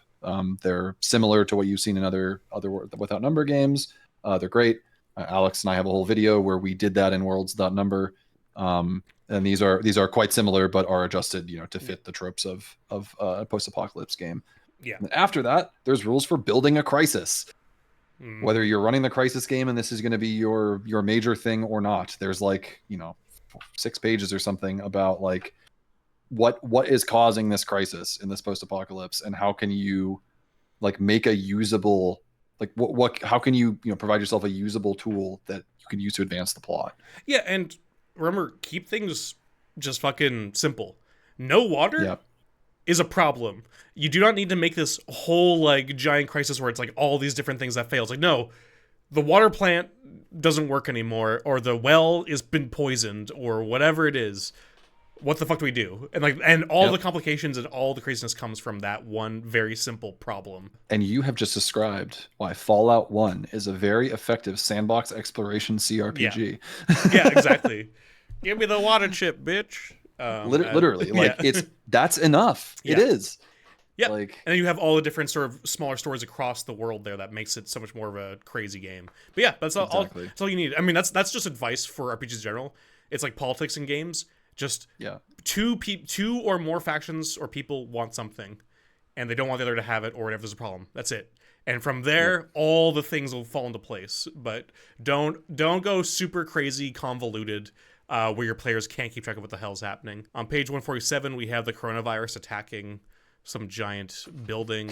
On page 150, we have me walking around to the corner store to get beer in 2020. I was gonna say in like 2026 Texas, where once the infrastructure finally fails. After all the bridges collapse. Yeah. After this, we have encounter site building, which of course, you made your region map. You got to stock it with stuff to do. Yeah. Again, this is similar to what Alex and I have already done in that video that I mentioned earlier. And it comes with its own set of site tags for encounter sites. Same deal as before. New sets, or new tags that are more relevant. Just as evocative, just as inspirational, just as easy to use. And honestly, one thing you could do if you are far in the future that could be fun for making things archaic or weird is that you could even take like the World's Outnumber, because World's Outnumber has an identical thing of this where you have the sites and everything. You could, if you want to throw in more fancy sci-fi stuff or just more like really weird shit, go over to World's Outnumber and be like, I'm going to throw in some of these in here as well and just make a mix of sci-fi and fantasy weird old things to find that you could just sort of throw in there. You want to make your setting a gigantic theme park that covered, a Westworld theme park, like with 6 different themes that covered an entire state, do it. Yeah. Hell yeah, it's not hard. And use the exact same rules and everything. If you can use this one, you can use all the other games. Like it is so great for that. We get ways to generate a past for the site, so you can describe things and provide clues of what it is and what it was. We get features of the sites. One thing I'll say real quick about the encounter site features. If you're in this online or even in person, definitely bookmark this, because if you are flying with the seat of your pants and you need to describe stuff, you have this page open, just immediately quickly roll or pick things. You'll have like, if your players are asking what the hell is something, you're like, oh shit, I didn't think about what that is. I already made everything a radio station the last 3 streets. I need a new thing to tell them what it is. This is a print shop with a vault in it. Yeah, there you go. Okay, move on. Occupants, 1 role occupant details, 1 role occupant leadership, hazards at encounter sites, how to make encounter tables, example encounter tables, 1 role traveling survivor groups, how to place loot at sites, types of loot in sites, whether you're making pre-made loot cards, encounter site loot tables for you to roll on, perishable foods, preserved foods, clothing, fuel, gear. It's all got to go. Yep. And then it moves on to rules for creating an introductory adventure in a sandbox campaign, which is, again, even if you think you know what you're doing, even if you know what you're doing, just read it.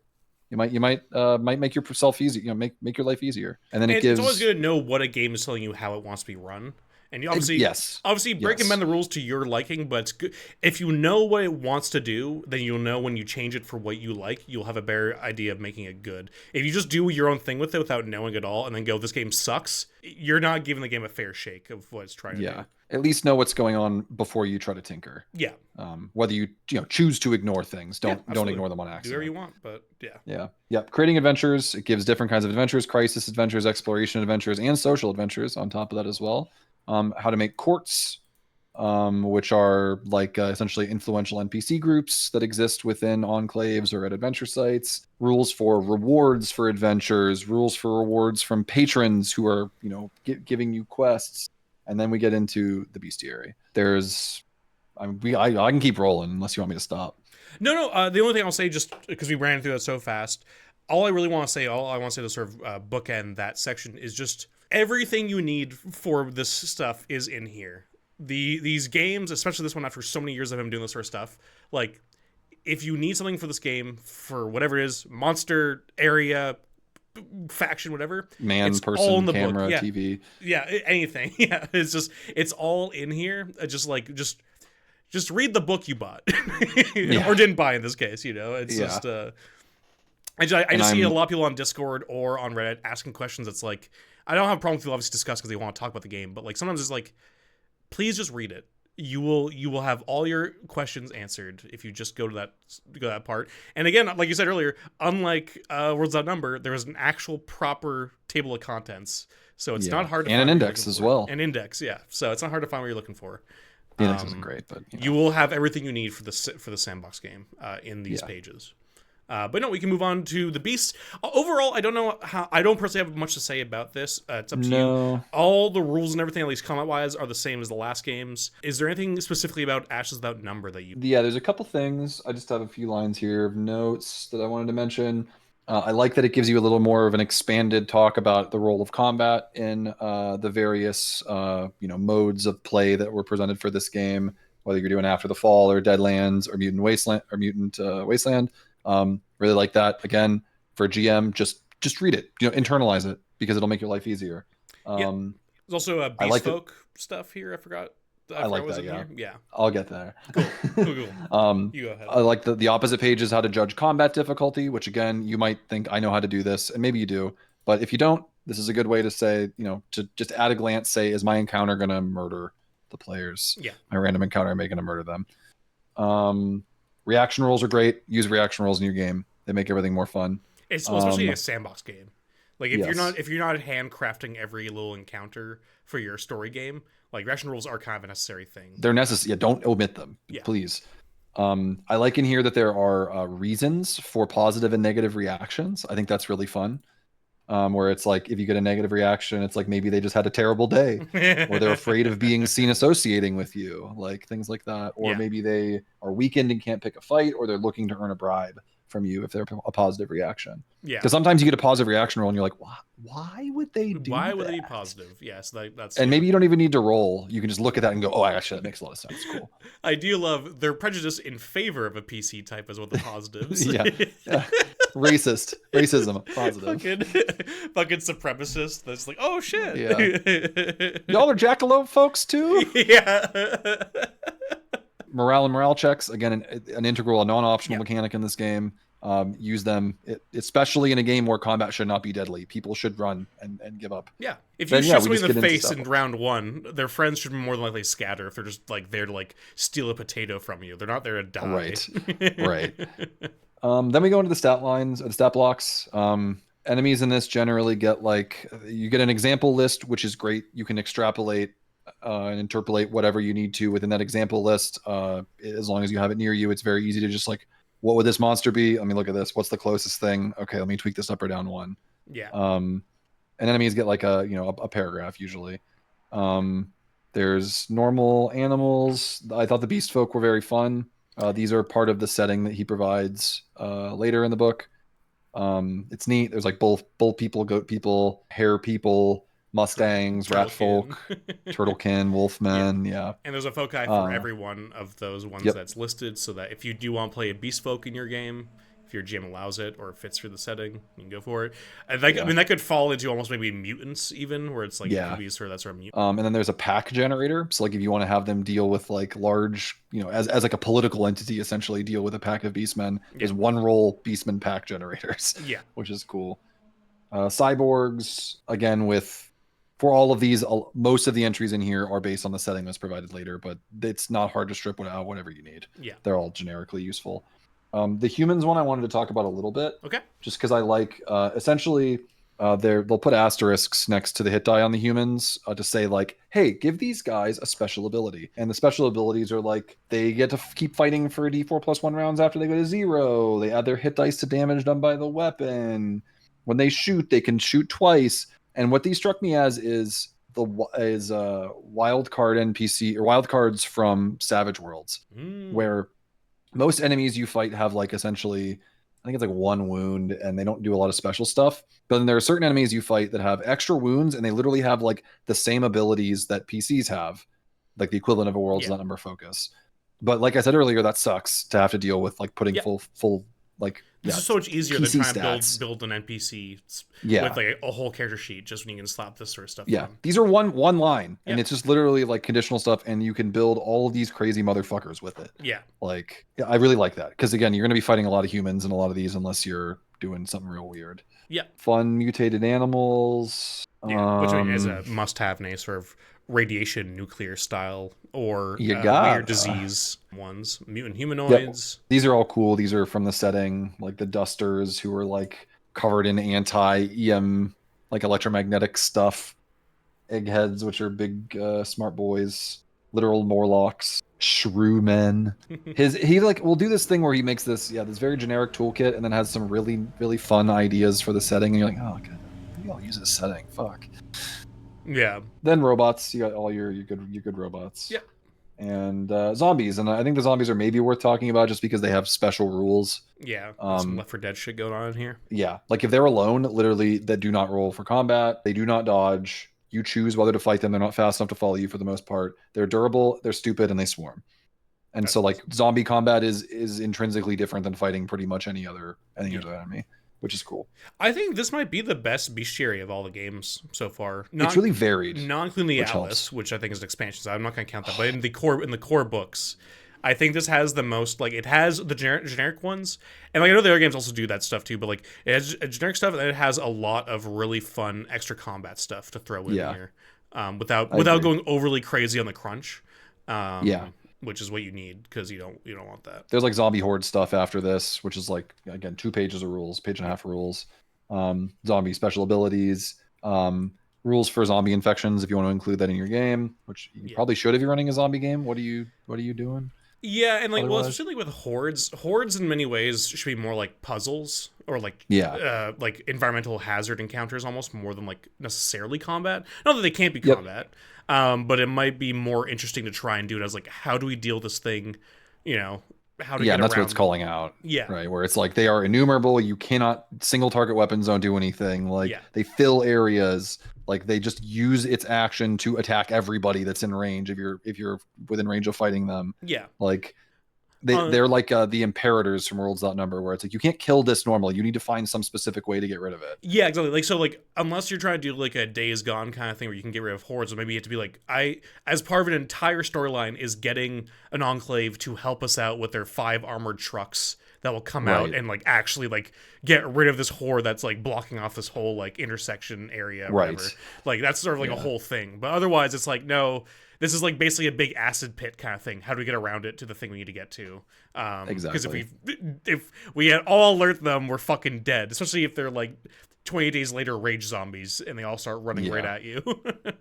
There's one roll zombie plague generator, zombie encounter quick reference for all of the stuff we just mentioned. Got infection. Then there are nemesis, which are similar to the Worlds Without Number imperators, where they're people who are like, I mean, they're your things that can't be killed normally. They're in fantasy games, they're your liches and dragons and your like arch wizards and stuff, right? That you got to go on a quest to figure out how to kill them.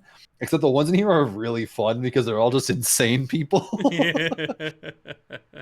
Like the killer is just this. The foe is an engine of murder. Where they go, people die, and no degree of skill or toughness can save the life they mean to take. The PCs must either devise a plan to kill them without giving them a chance to fight back, or to be reconciled to inescapably heavy losses. Like they just kill people. If you fail a luck save, you just die. Like. And then there's like so cool. Sorry, go ahead, Jack. I'm gonna cut you off. No, it's just like I only skimmed some of these and I read them and I'm like, I want to put that in a game. But what's cool too is how different these would be if you do it in like the most dick rip game versus the heroic kind of more sturdier game, where it's like you could use them in both and be really interesting to see how differently you have to approach the situations or how much they'd affect the world around you. Where it's like it's dealing with the really crazy shit here with these guys. Yeah, like because on one hand, like in a realistic game, one of these guys is I don't know anything about what's it, the zombie, with Norman Reedus and everybody. Why can't I not think of the name? Walking Dead. I don't know fuck all about Walking Dead, but I do know that there's that one guy. There's like that scene right where he like is gonna kill somebody with a bat. Yeah, and like that guy's really scary. And one of these probably. Is him, right? In a campaign, but in a different campaign it might be some fucking insane techno wizard, right? But it's the same guy, it's the same nemesis trait, but it just morphs depending on what the context of your campaign is.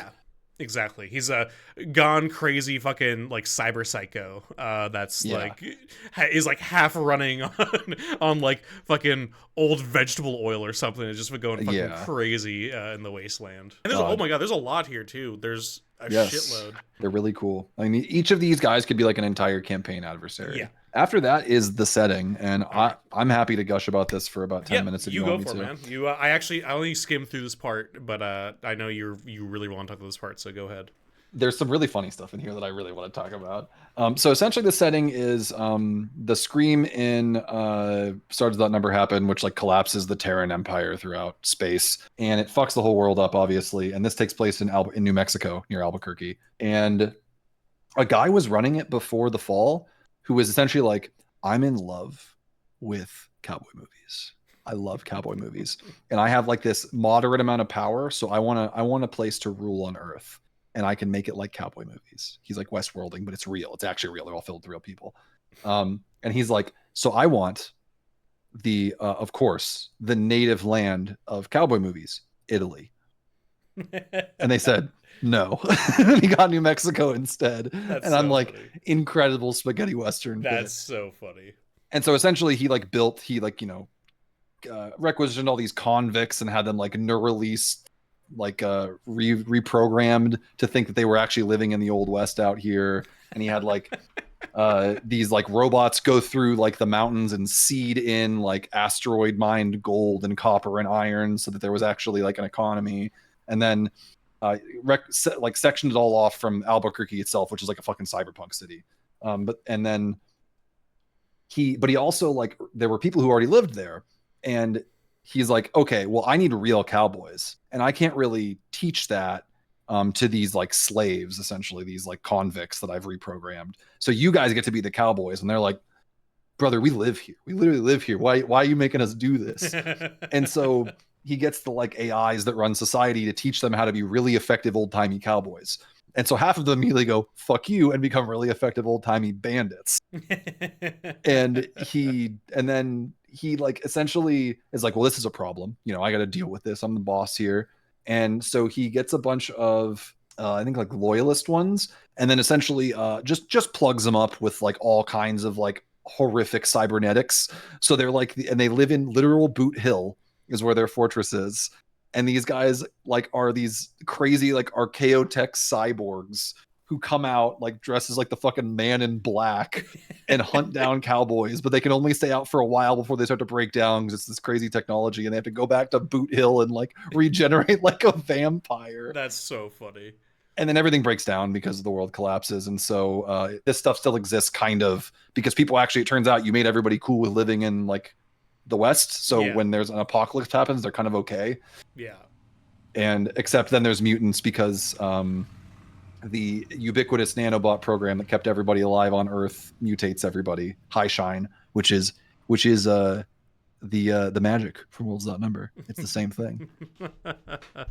That's fun. And so it's this like Albuquerque that had this New Mexico desert that had been previously essentially made into like Westworld cowboy town with real people, and also is covered in ruins of like spacefaring society Albuquerque, and also occasionally like murder cowboys who arise from literal Boot Hill like vampires to come kill people.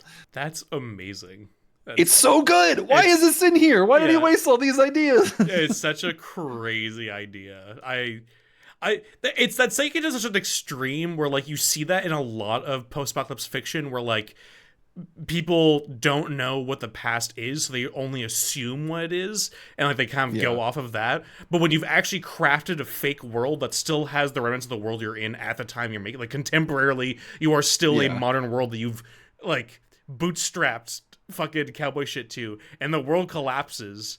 So like it's just such a weird mix of all these things that don't go together so good into making a very interesting setting. And then there's some other funny details like there's a bunch of ethnic and cultural diversity that's written into here that's cool. Like you're not just, because the guy was a weirdo about cowboy movies, which is also incredible, where he's like they had Finnish people playing as the Mexican farmers. People who were from Atlantis, which existed in this world, were Confederate Brazilian gold prospectors. Convicts from Lesotho and dynastic China were the ones who were made into the cowboy movie ranchers. He just had no idea what the actual demographics of the movies were, and so he guessed. And so you end up with this incredibly diverse. That fits so well because some of those spaghetti westerns are made by Italians that are shot in Spain, with Spanish actors or whoever they could get, because they would also bring over like American actors or British actors or whoever, and then they would just ADR these movies with English. So like that's actually very accurate in many ways to how those movies were actually made, where it's just like you have like these weird sort of like mixtures of different people that are absolutely not Southern American but playing those roles. And it's in it, the game is like, hey, like there's no differences like culturally at this point, like things have collapsed, but it gives you a reason to be like, yeah, cool, like you can look however you want. It wouldn't be weird. And there's a bunch of mutants, as we mentioned earlier. There's towns laid out here as enclaves using the enclave rules. So you can just pick them up and use them. They have, notable people as well, which is extra, and like one-page descriptions like you'd see in the Atlas or in Worlds Without Number. And then there's ruins. There's trading, nice which is neat. Yeah, good map.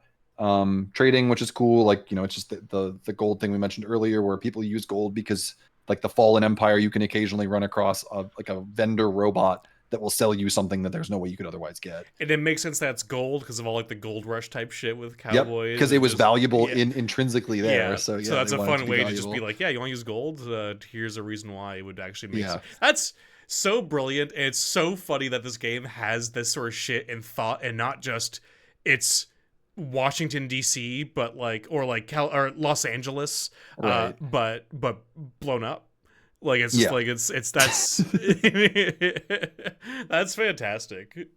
The weapons that the good cowboys got were like legendary like Terran Mandate era pistols that look like perfectly maintained like revolvers. But they have like nanoparticle automatic energy generation ammo in them and stuff. It's so stupid. Oh my god. And it gives you an entire couple pages on if you want to use this setting. You didn't do all the setting prep. Here's what you need to do. It's the same kind of stuff you would do, but you need to take the stuff that's already in here. It gives you... Then there's just the same thing you get at the end of a lot of these books, which is just tables for random stuff that you think you might need at some point. Things people want, oppositions and rewards. Then we get into the one setting specific class before this, the last thing that's in here before the deluxe material, which is the cowboy as an edge. So the cowboy is described as like the taught by the AIs to be like cowboys, right? Except it's now called you get arts, like cowboy arts, which is an incredible phrase. That's so fucking funny. They're very fun. Like the cowboy is essentially like a partial mage class, like like the bard kind of in the Atlas. Fucking gun mage. Pretty much, yeah. But you get stuff that's like actual practical stuff. You're not magic. You're just no. I just think it's funny where it's like I cast shoot, just fucking pull out your revolver, you just fucking blast somebody. Like you get ride as a bonus skill and stuff. You get like you could be a cowboy singer that helps people regain strain. You'd be Buster Scruggs. No hit penalties from being in melee, things like that. It's funny. Also, it just bears fun phrases like cowboy arts and cowboy as a class are very fun things to have to say. It's some fucking anime shit, dude. That's like something like there'd be like a manga of a guy who just loved cowboy movies and did this sort of thing. I will say one thing too that I like about this set, like, is almost overshadowed by just how unique and fun this is, which is the fact that he actually just made a hex map of an area that you can just use, like, because one of the things with like Worlds Without Number is like, sure, it has like the world of like the Atlas Ladder Earth and everything. Atlas Ladder Earth has the big map and everything, all sort of stuff, and there's other stuff in the core book, and it's all usable. But this is just a basic, here's an area, a smaller kind of area. Do you want to just drop people in, just use this as like, if you want to get used to the game, just use this. Whereas like other games are more just like, here's all the tools to make this. And we do have a setting and everything else that you can also use, but also it's so large and varied that it doesn't have much micro that you can just like zoom in on. Because if you do a sort of game that you're not used to, or just if you're starting off a campaign, you should start small and then move out bigger. So having this here is also just really nice if you just want to be like, I want to get used to the Ashes Without Number before I do my own campaign. Maybe I'll just use this hex map, everything here, or out of the box, and I can just, get going. And have fun with it. Yeah, because you really couldn't do that with the Gyre in Worlds Without Number. It was too big. And like that's why the area that we made in that video was a really small subsection of the Gyre. Yes, exactly. And I think in the Atlas that wasn't the case. I think in the Atlas the small area maps were at least more reasonable. For some places, there were much smaller areas because you had stuff like basically like the fighting Chinese kingdoms kind of stuff, where it's like, okay, here are the different things. In and like, Brazil or in Brazil, yeah. Okay, so the only thing we have left, it's been 3.5 hours, almost exactly, almost to the second. Yeah. We have the supplementary material, which is the deluxe edition stuff. So you have to pay for this. You got to pay for it. I'm sorry. Or you can, I guess, if Alex really quickly scrolls through it in the video, you can be a weirdo and screenshot it over and over. Yeah, you just go through it all. It's like the side effects at the end of like a medicine commercial in the US. It's like, scrolls fast, really or like those old like newspaper things that you had to do, like to go through the newspapers, the machines. Oh yeah. But yeah, just so like where you get like sick looking at them. Just like I just scroll so fast, just like the microfiche. Yeah, the microfiche where it's just like so I just go through the entire book at like lightning speed. The X-Files ass. Yeah, exactly. Just turn the video down to like -2, and you guys will see the whole book come appear on the screen. But yeah, so supplementary stuff. This is all the extra sort of rules and things, or like extra stuff that for more specific things you might want for your game. I will say, Jack, outside of the modular power armor, I don't know what the other ones are referencing. Do you know? Are they in anything specific that you... Because, like, with Cities Outnumber, it's very clearly Cyberpunk with the capital C brand, like Cyberpunk 2077, and then also Shadowrun. It's very clear those are what those kinds of games are what those are building for. Right, and Worlds is the D&D classes that are missing from the core stuff. Yeah, exactly. But, like, the modular power armor is Fallout. And I mean, not that Fallout made power armor, but, like, it's a very big part of that. So that's clearly what's going for. But the evil techno-wizards, the ash sorcerers, and the mentalists. So I think, though it's not a one-to-one, but the evil techno-wizards, which are essentially, like, it's adding explicit magic enemies that are frankly, like, a lot of these guys, they give a handful of them, but, like, they're very strong. Because there's no other magic system in this game, right? Yeah. By default. Like, you have cowboy arts is the closest thing you get. And the ash sorcerers, which are essentially, hey, if you're a PC and you want to tap into the same stuff but not be intrinsically evil, I think those are both alluding to Dark Sun, which is the D&D setting, the 1E I think setting or 2E setting. 2E. Yeah. That is the world is all fucked, and every time you cast magic, it destroys the area around you and stuff. Yeah. Or is at least, I think, maybe enabling that. Yeah. I don't know. I might be reading into that too much, and somebody else will post in the comments and be like, "Oh, actually, it's just referencing this book you've never read or something." Mentalists, I know that's referencing something. So that's like they literally said that the creepy psychic survivor role found in some campaign worlds. I don't know what that references in a post-apocalyptic sense. Is that a thing in like the Road or something where the kid is I don't know. I'm not sure what that's. There's stuff like in Dread. In Dread, there's psychics that that do that. Maybe these aren't actually references to anything. I was more just wondering because the Cities Number 1 are direct references to other RPGs that you might want to use this for, and I was just wondering if maybe you knew what these were. I'm not as. I mean, we 3 hours ago struggled to even name like more than a handful of post-apocalyptic RPGs. So if they're directly referencing post-apocalyptic RPGs and it's not. Yeah. Something I heard System Mastery talk about or something I know off the top of my head. Yeah. I'm SOL. Yeah. So maybe someone will know what these are referencing in the comments, or maybe they're just referencing popular media. There's actually references the 1880s war game that the references Kriegspiel. Yeah. Why? Yeah, the fucking Emperor fucking Frederick add some techno wizards to one of the supplements that they played with. Yeah. I think we can be pretty quick on the first chunk of things and then maybe spend a couple minutes on hub settlements. The hub settlement stuff is the most interesting thing to me in this part, and like the thing I'm most like I want to talk about. Not that I have like a lot to say, but more just like the other ones are just other classes. Essentially, Techno Wizard is enemies, but it's just classes and enemies. Oh, is Techno Wizard only enemies? They're enemies, yeah. Oh. The Ash Sorcerer is. Would you like to do Techno Wizardy stuff? That's you. So yeah, I can run through these pretty quickly. I have some notes on them.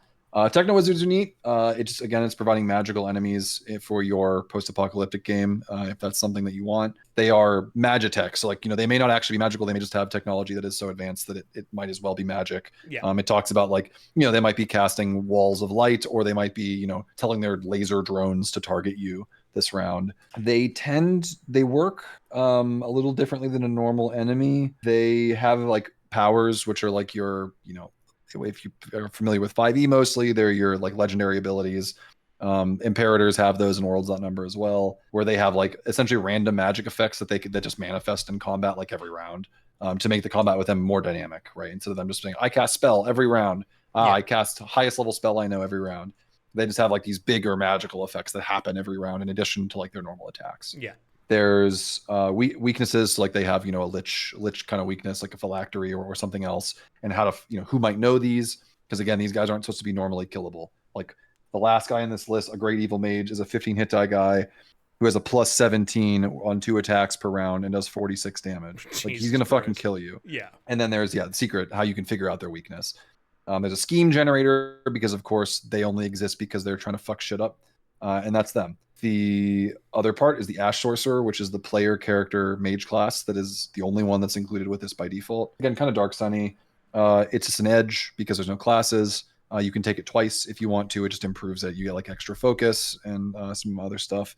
There's also some foci this introduces. One of them essentially makes you more limited in what you can cast, but you can cast way more. And the other one allows a non-caster to essentially like have a minor ability to cast. Yeah. They have a little diploma in Ash Sorcery.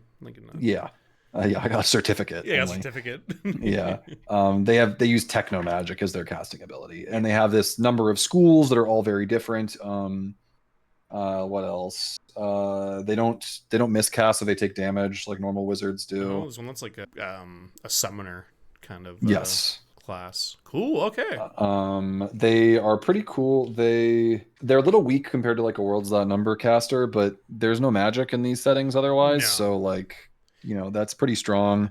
They have like groups of like essentially disciplines where they have to take one to start, and then you can take the middle ones, and then the final one is usually stronger. They are of a varying length from 3 to 4 abilities, and you get them at as you level up. Yeah, essentially they act like arts. There's a lot. The other things. There's a lot of different schools. Yeah, here, this is an effort casting class. You don't have spell slots. Yeah, so you only cast via effort. Pretty cool. Yeah, there's a bunch of them. They are like pretty varied in what they do, from battlefield control stuff, and it's very utility. Like you can kind of build what you want. Yeah. But don't expect to be fucking I cast as a main action blast every round. That's actually relatively hard to do. Mm-hmm. Then there's the Mentalist, which is your weird psychic. You're a little less strong than Stars Without Number psychics. These guys are kind of cool because I think they have some more. They have the same thing where you can take either a focus version or a light version as a foci. Like you can just pick up a couple arts if you're not a psychic. Yeah. I think it's kind of neat because they have like some pretty wide like utility variety in there. They also have disciplines where there's like one that's based around curses, which is like actually a good debuffer in the party. Yeah, like Eye for the Slain is essentially its curse from D&D, except it's actually good. Because this game doesn't have big numbers. There's entire things here with like dice storage and manipulation. I think that's the Clairvoyance. Compulsion, which is all based around getting enemies to do or not do things, or even see or not see you. Mind reading. Then like Psychokinesis, which is movement. They're really neat. I think that they have a lot of potential. Like you can make a very like weird utility character who can do neat stuff. Yeah. If you want to use those rules and it fits your campaign setting. And fits your setting, yeah. These are like the real ones that really do make your things weird. For the power armor is exactly what it sounds like overall. There's some extra rules for it, with like the frames, and I think is there new combat rules for them? They kind of are just like vehicles, sort of. Yeah, they're sort of like vehicles, but not quite. You wear them, they run out of power eventually, like Fallout 4. Exactly. So essentially, I don't think there's that much to say about it. There's a bunch of different mods and things you can do for it. You get yourself basically a man-sized mech, and you have to stick with it, and then Yeah, they're cool. It's not to say they're not cool. It's just there's not that much to say. No, if you know, there's lots of neat modular. If you know what power armor is, you know what it is. It's just power armor is in so much sci-fi stuff at this point that I don't think there's too much to go over it. Hub settlement rules. This I like a lot. Wow, we're really talking a lot here. You can tell we're high energy after this at the end here. Well, go ahead. I didn't read these. Like I skimmed these mostly because I was very poor in my time management. And we were doing this pretty fast after getting our copies. Yeah, I mean, we just got PDFs like what 5 days ago or something. Yeah. So these are cool. Yeah, if you want to take your campaign and you're like, oh, those enclave rules are neat, but I want my characters to be able to actually like build a settlement and be movers and shakers. These allow you to do that. These allow you to focus around a hub settlement that has extra mechanics that you can more directly interact with and more granularly control if you want to have a big base. This basically essentially becomes, if you want, instead of roving characters going from enclave to enclave who are doing whatever, and you like have all these different hexes, you obviously you're still going to have that aspect, but like this gives you a home base that becomes almost its own character that has a lot going on with the different issues that are going to arise, the stuff you want to build to make it better. There's all kinds of rules for basically. Because I love stuff like this because it's something I want in games. I mean, until like I became like a huge fucking Nazi or whatever. That's why we played Axe back in the day, Jack. And also, I have a lot of people keep telling me to play Axe 2. Guys, I'm not fucking buying that guy's stuff. Stop telling me to play Axe 2. It's not fucking happening. But there's something to be said that people recommend something like that because everybody wants that dream of the domain play. They want to take their character and get them up to the point where they're a fucking badass and then go, here's my goddamn town and I'm building a castle and here's the castle I drew. Isn't it cool? I know it's cool. Put it on the fridge, GM. And also, I'm a high level. Put it on the fridge, but I'm a high level character now. I shouldn't just still be going through fucking sewers to kill things for my job. Like if you want to move to running things and politics and factions and like you are in charge of people's lives and everything, like there's all these rules in this for the food and shelter and all these things you have to keep track of. Like this is really, if you're fans of like simulation games of tracking stuff, this is the part for you. But it's also, again, you shouldn't be doing this firstly for all enclaves. You should have this as just one, as your sort of home base. Do not try and do this for a bunch of stuff. And if your players want to break from it and they leave, just put it on autopilot for a while. The game has all these rules for how to do that stuff and just like how to chill out with it too. But essentially, this is just like for anybody who's played the game like Dead of Winter, which is a board game where like you kind of have a home base and you go and get supplies and try and survive, and you have like a scenario you're playing. This is good for that sort of stuff. I think I haven't played it, but I think Red Markets has some similar themes of like having a place. I was going to make that comparison. I've also not played it, but I've listened to actual plays of it before. Yeah. And yeah, there's some similar stuff going on at least. Yeah, and so I think that could be cool because your players have an active role in a place getting built and having more character, that they will be more, I think, inclined to really, I think, what I'm looking for, engage with a lot of the issues and things happening in your world. And I think it's just satisfying to have a maybe small little village that becomes like a bustling hub. It's cool. I just think it's a fun thing, and also means like, again, like if your players are tired of being the guys who go out in the wasteland, maybe the people who start sending people out in the wasteland, maybe those big sort of problems that you roll on, like I said, raiders coming into the area, people look to them as how we're going to deal with this problem. It becomes just a bigger scale thing that, like, if you're interested in that, then that's what you can do and have a lot of fun with If you built forts as a kid, you're going to want to do this. Yeah, that's why everyone wants to do this. Yeah. You get to build a neat little fort, and there are rules that aren't just play pretend and I draw it and I do whatever I want. Yeah. And so it's fun. And there's all these different things you can add onto it. If anybody's played like Vaesen or Vossen, which also has sort of similar rules of building on these different kind of assets and things, like it's a numbers game of different survivors and that sort of stuff that you need. So if you want that more macro level kind of apocalypse survival, like fucking Frostpunk, this is gonna be the kind of thing you're gonna want to do eventually. And it's 10 pages long. Yeah.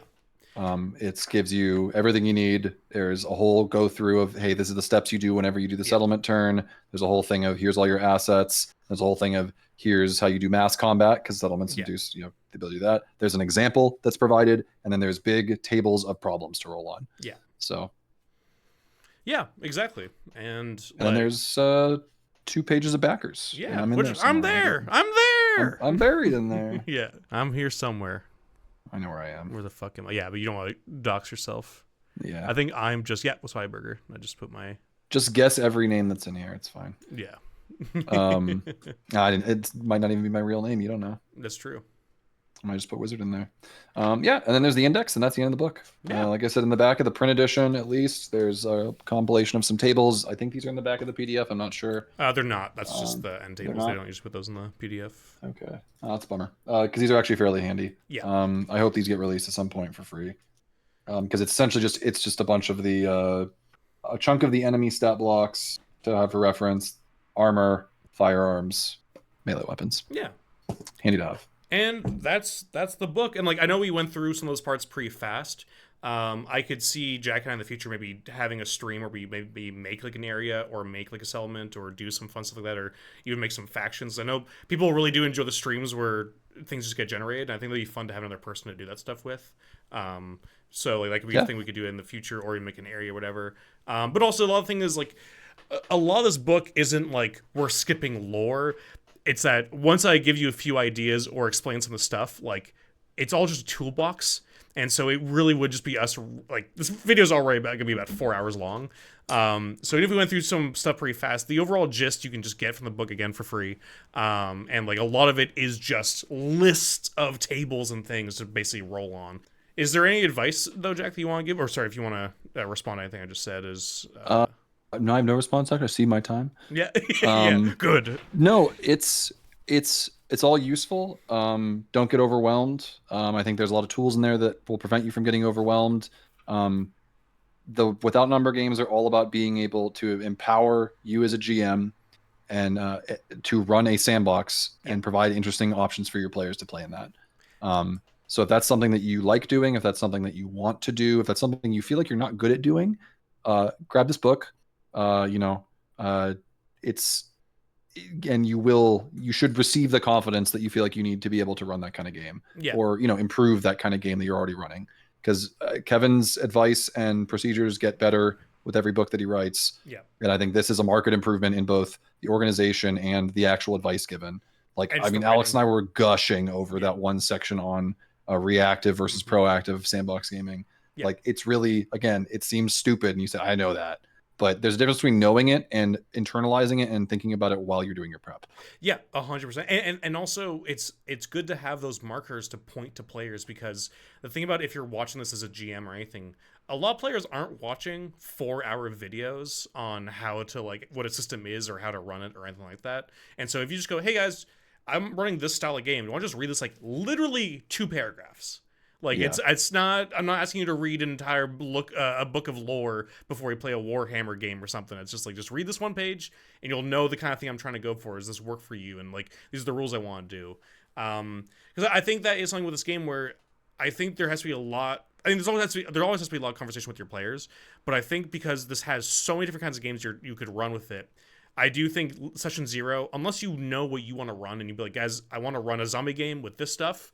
If you don't want to play that, then don't worry about it. I'll find some other people who want to play it. But I think what I'm going to do in the fall when I run this games, I'm going to sit down with my friends and be like, guys, what kind of game do we want to run here? Like, what kind of setting is interesting to you guys? That do you want to do like a nuclear thing? Do you want the really hard rules? Do you want to be a little bit more heroic? What do we want to do and find a thing that everybody is comfortable with?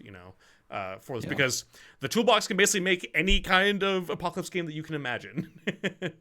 Lots that I couldn't even contemplate, frankly. Clearly, because I could barely name any properties or games that are doing this. But and also the Albuquerque Death Zone is such a unique, crazy fucking idea. There you go. You don't even have to do anything. Yeah. Like, you can take that and go, I don't know what I'm doing. I don't trust him. I'm reading all these words on the page and I'm just kind of crinkling my nose and like wiping my eyes because it makes me uncomfortable. Well, just cool. Take his setting he already made, and then there's a whole other page that just says, hey, you want to use my setting? Do this stuff. Yeah. And there you go. And then after a couple sessions, you go, okay, that was good, but I think I'm ready to do my own thing. Yeah. There you go. Flip the pages. You got it. I believe in you. But yeah, I think that's pretty much, that's everything. I'm excited to run this more. I think this was a real like hit. I think saves that number, I think, has a lot of stuff I really, really like, but I think the overall product is not something I'm going to run as it is in many ways. This just takes the sandbox thing so well. Like, it flows so nicely, and I like post-apocalypse stuff, so I'm excited to actually run this and see how it goes. I mean, okay, I'm gonna be honest. I backed this because it popped up, and I was like, yeah, I'm gonna back when Kevin writes Crawford. A new game. Yeah, I'm not I wasn't like, I'm really jonesing for post-apocalypse. I was like, oh, Kevin Crawford is launching a new game. I'll pay for it because I like all of his games, and they all give me stuff that I want, regardless of whether I care about running them or not. And even we got the PDFs, and I was like, okay, looking forward to reading this. I'm curious to what's in it. I still don't know why I would want to run in a post-apocalypse game anytime soon. And then I read the thing, and I was like, oh, I I might need to change my plans for the rest of the year and tweak one of my things into running this instead of what I was already running. Yeah. Because it was, again, it's just like you start reading and you're like, oh, everything in here is just like, give me more of this. Yeah. So, I mean, I was genuinely not even interested in running a post-apocalypse campaign. And now I'm like, you know, oh, that idea would be cool. That would be cool. Maybe I could use his setting. Maybe I just do my own. Like, curious to test out the generation rules, see how they work. Like, yeah, it's every time, man. That guy.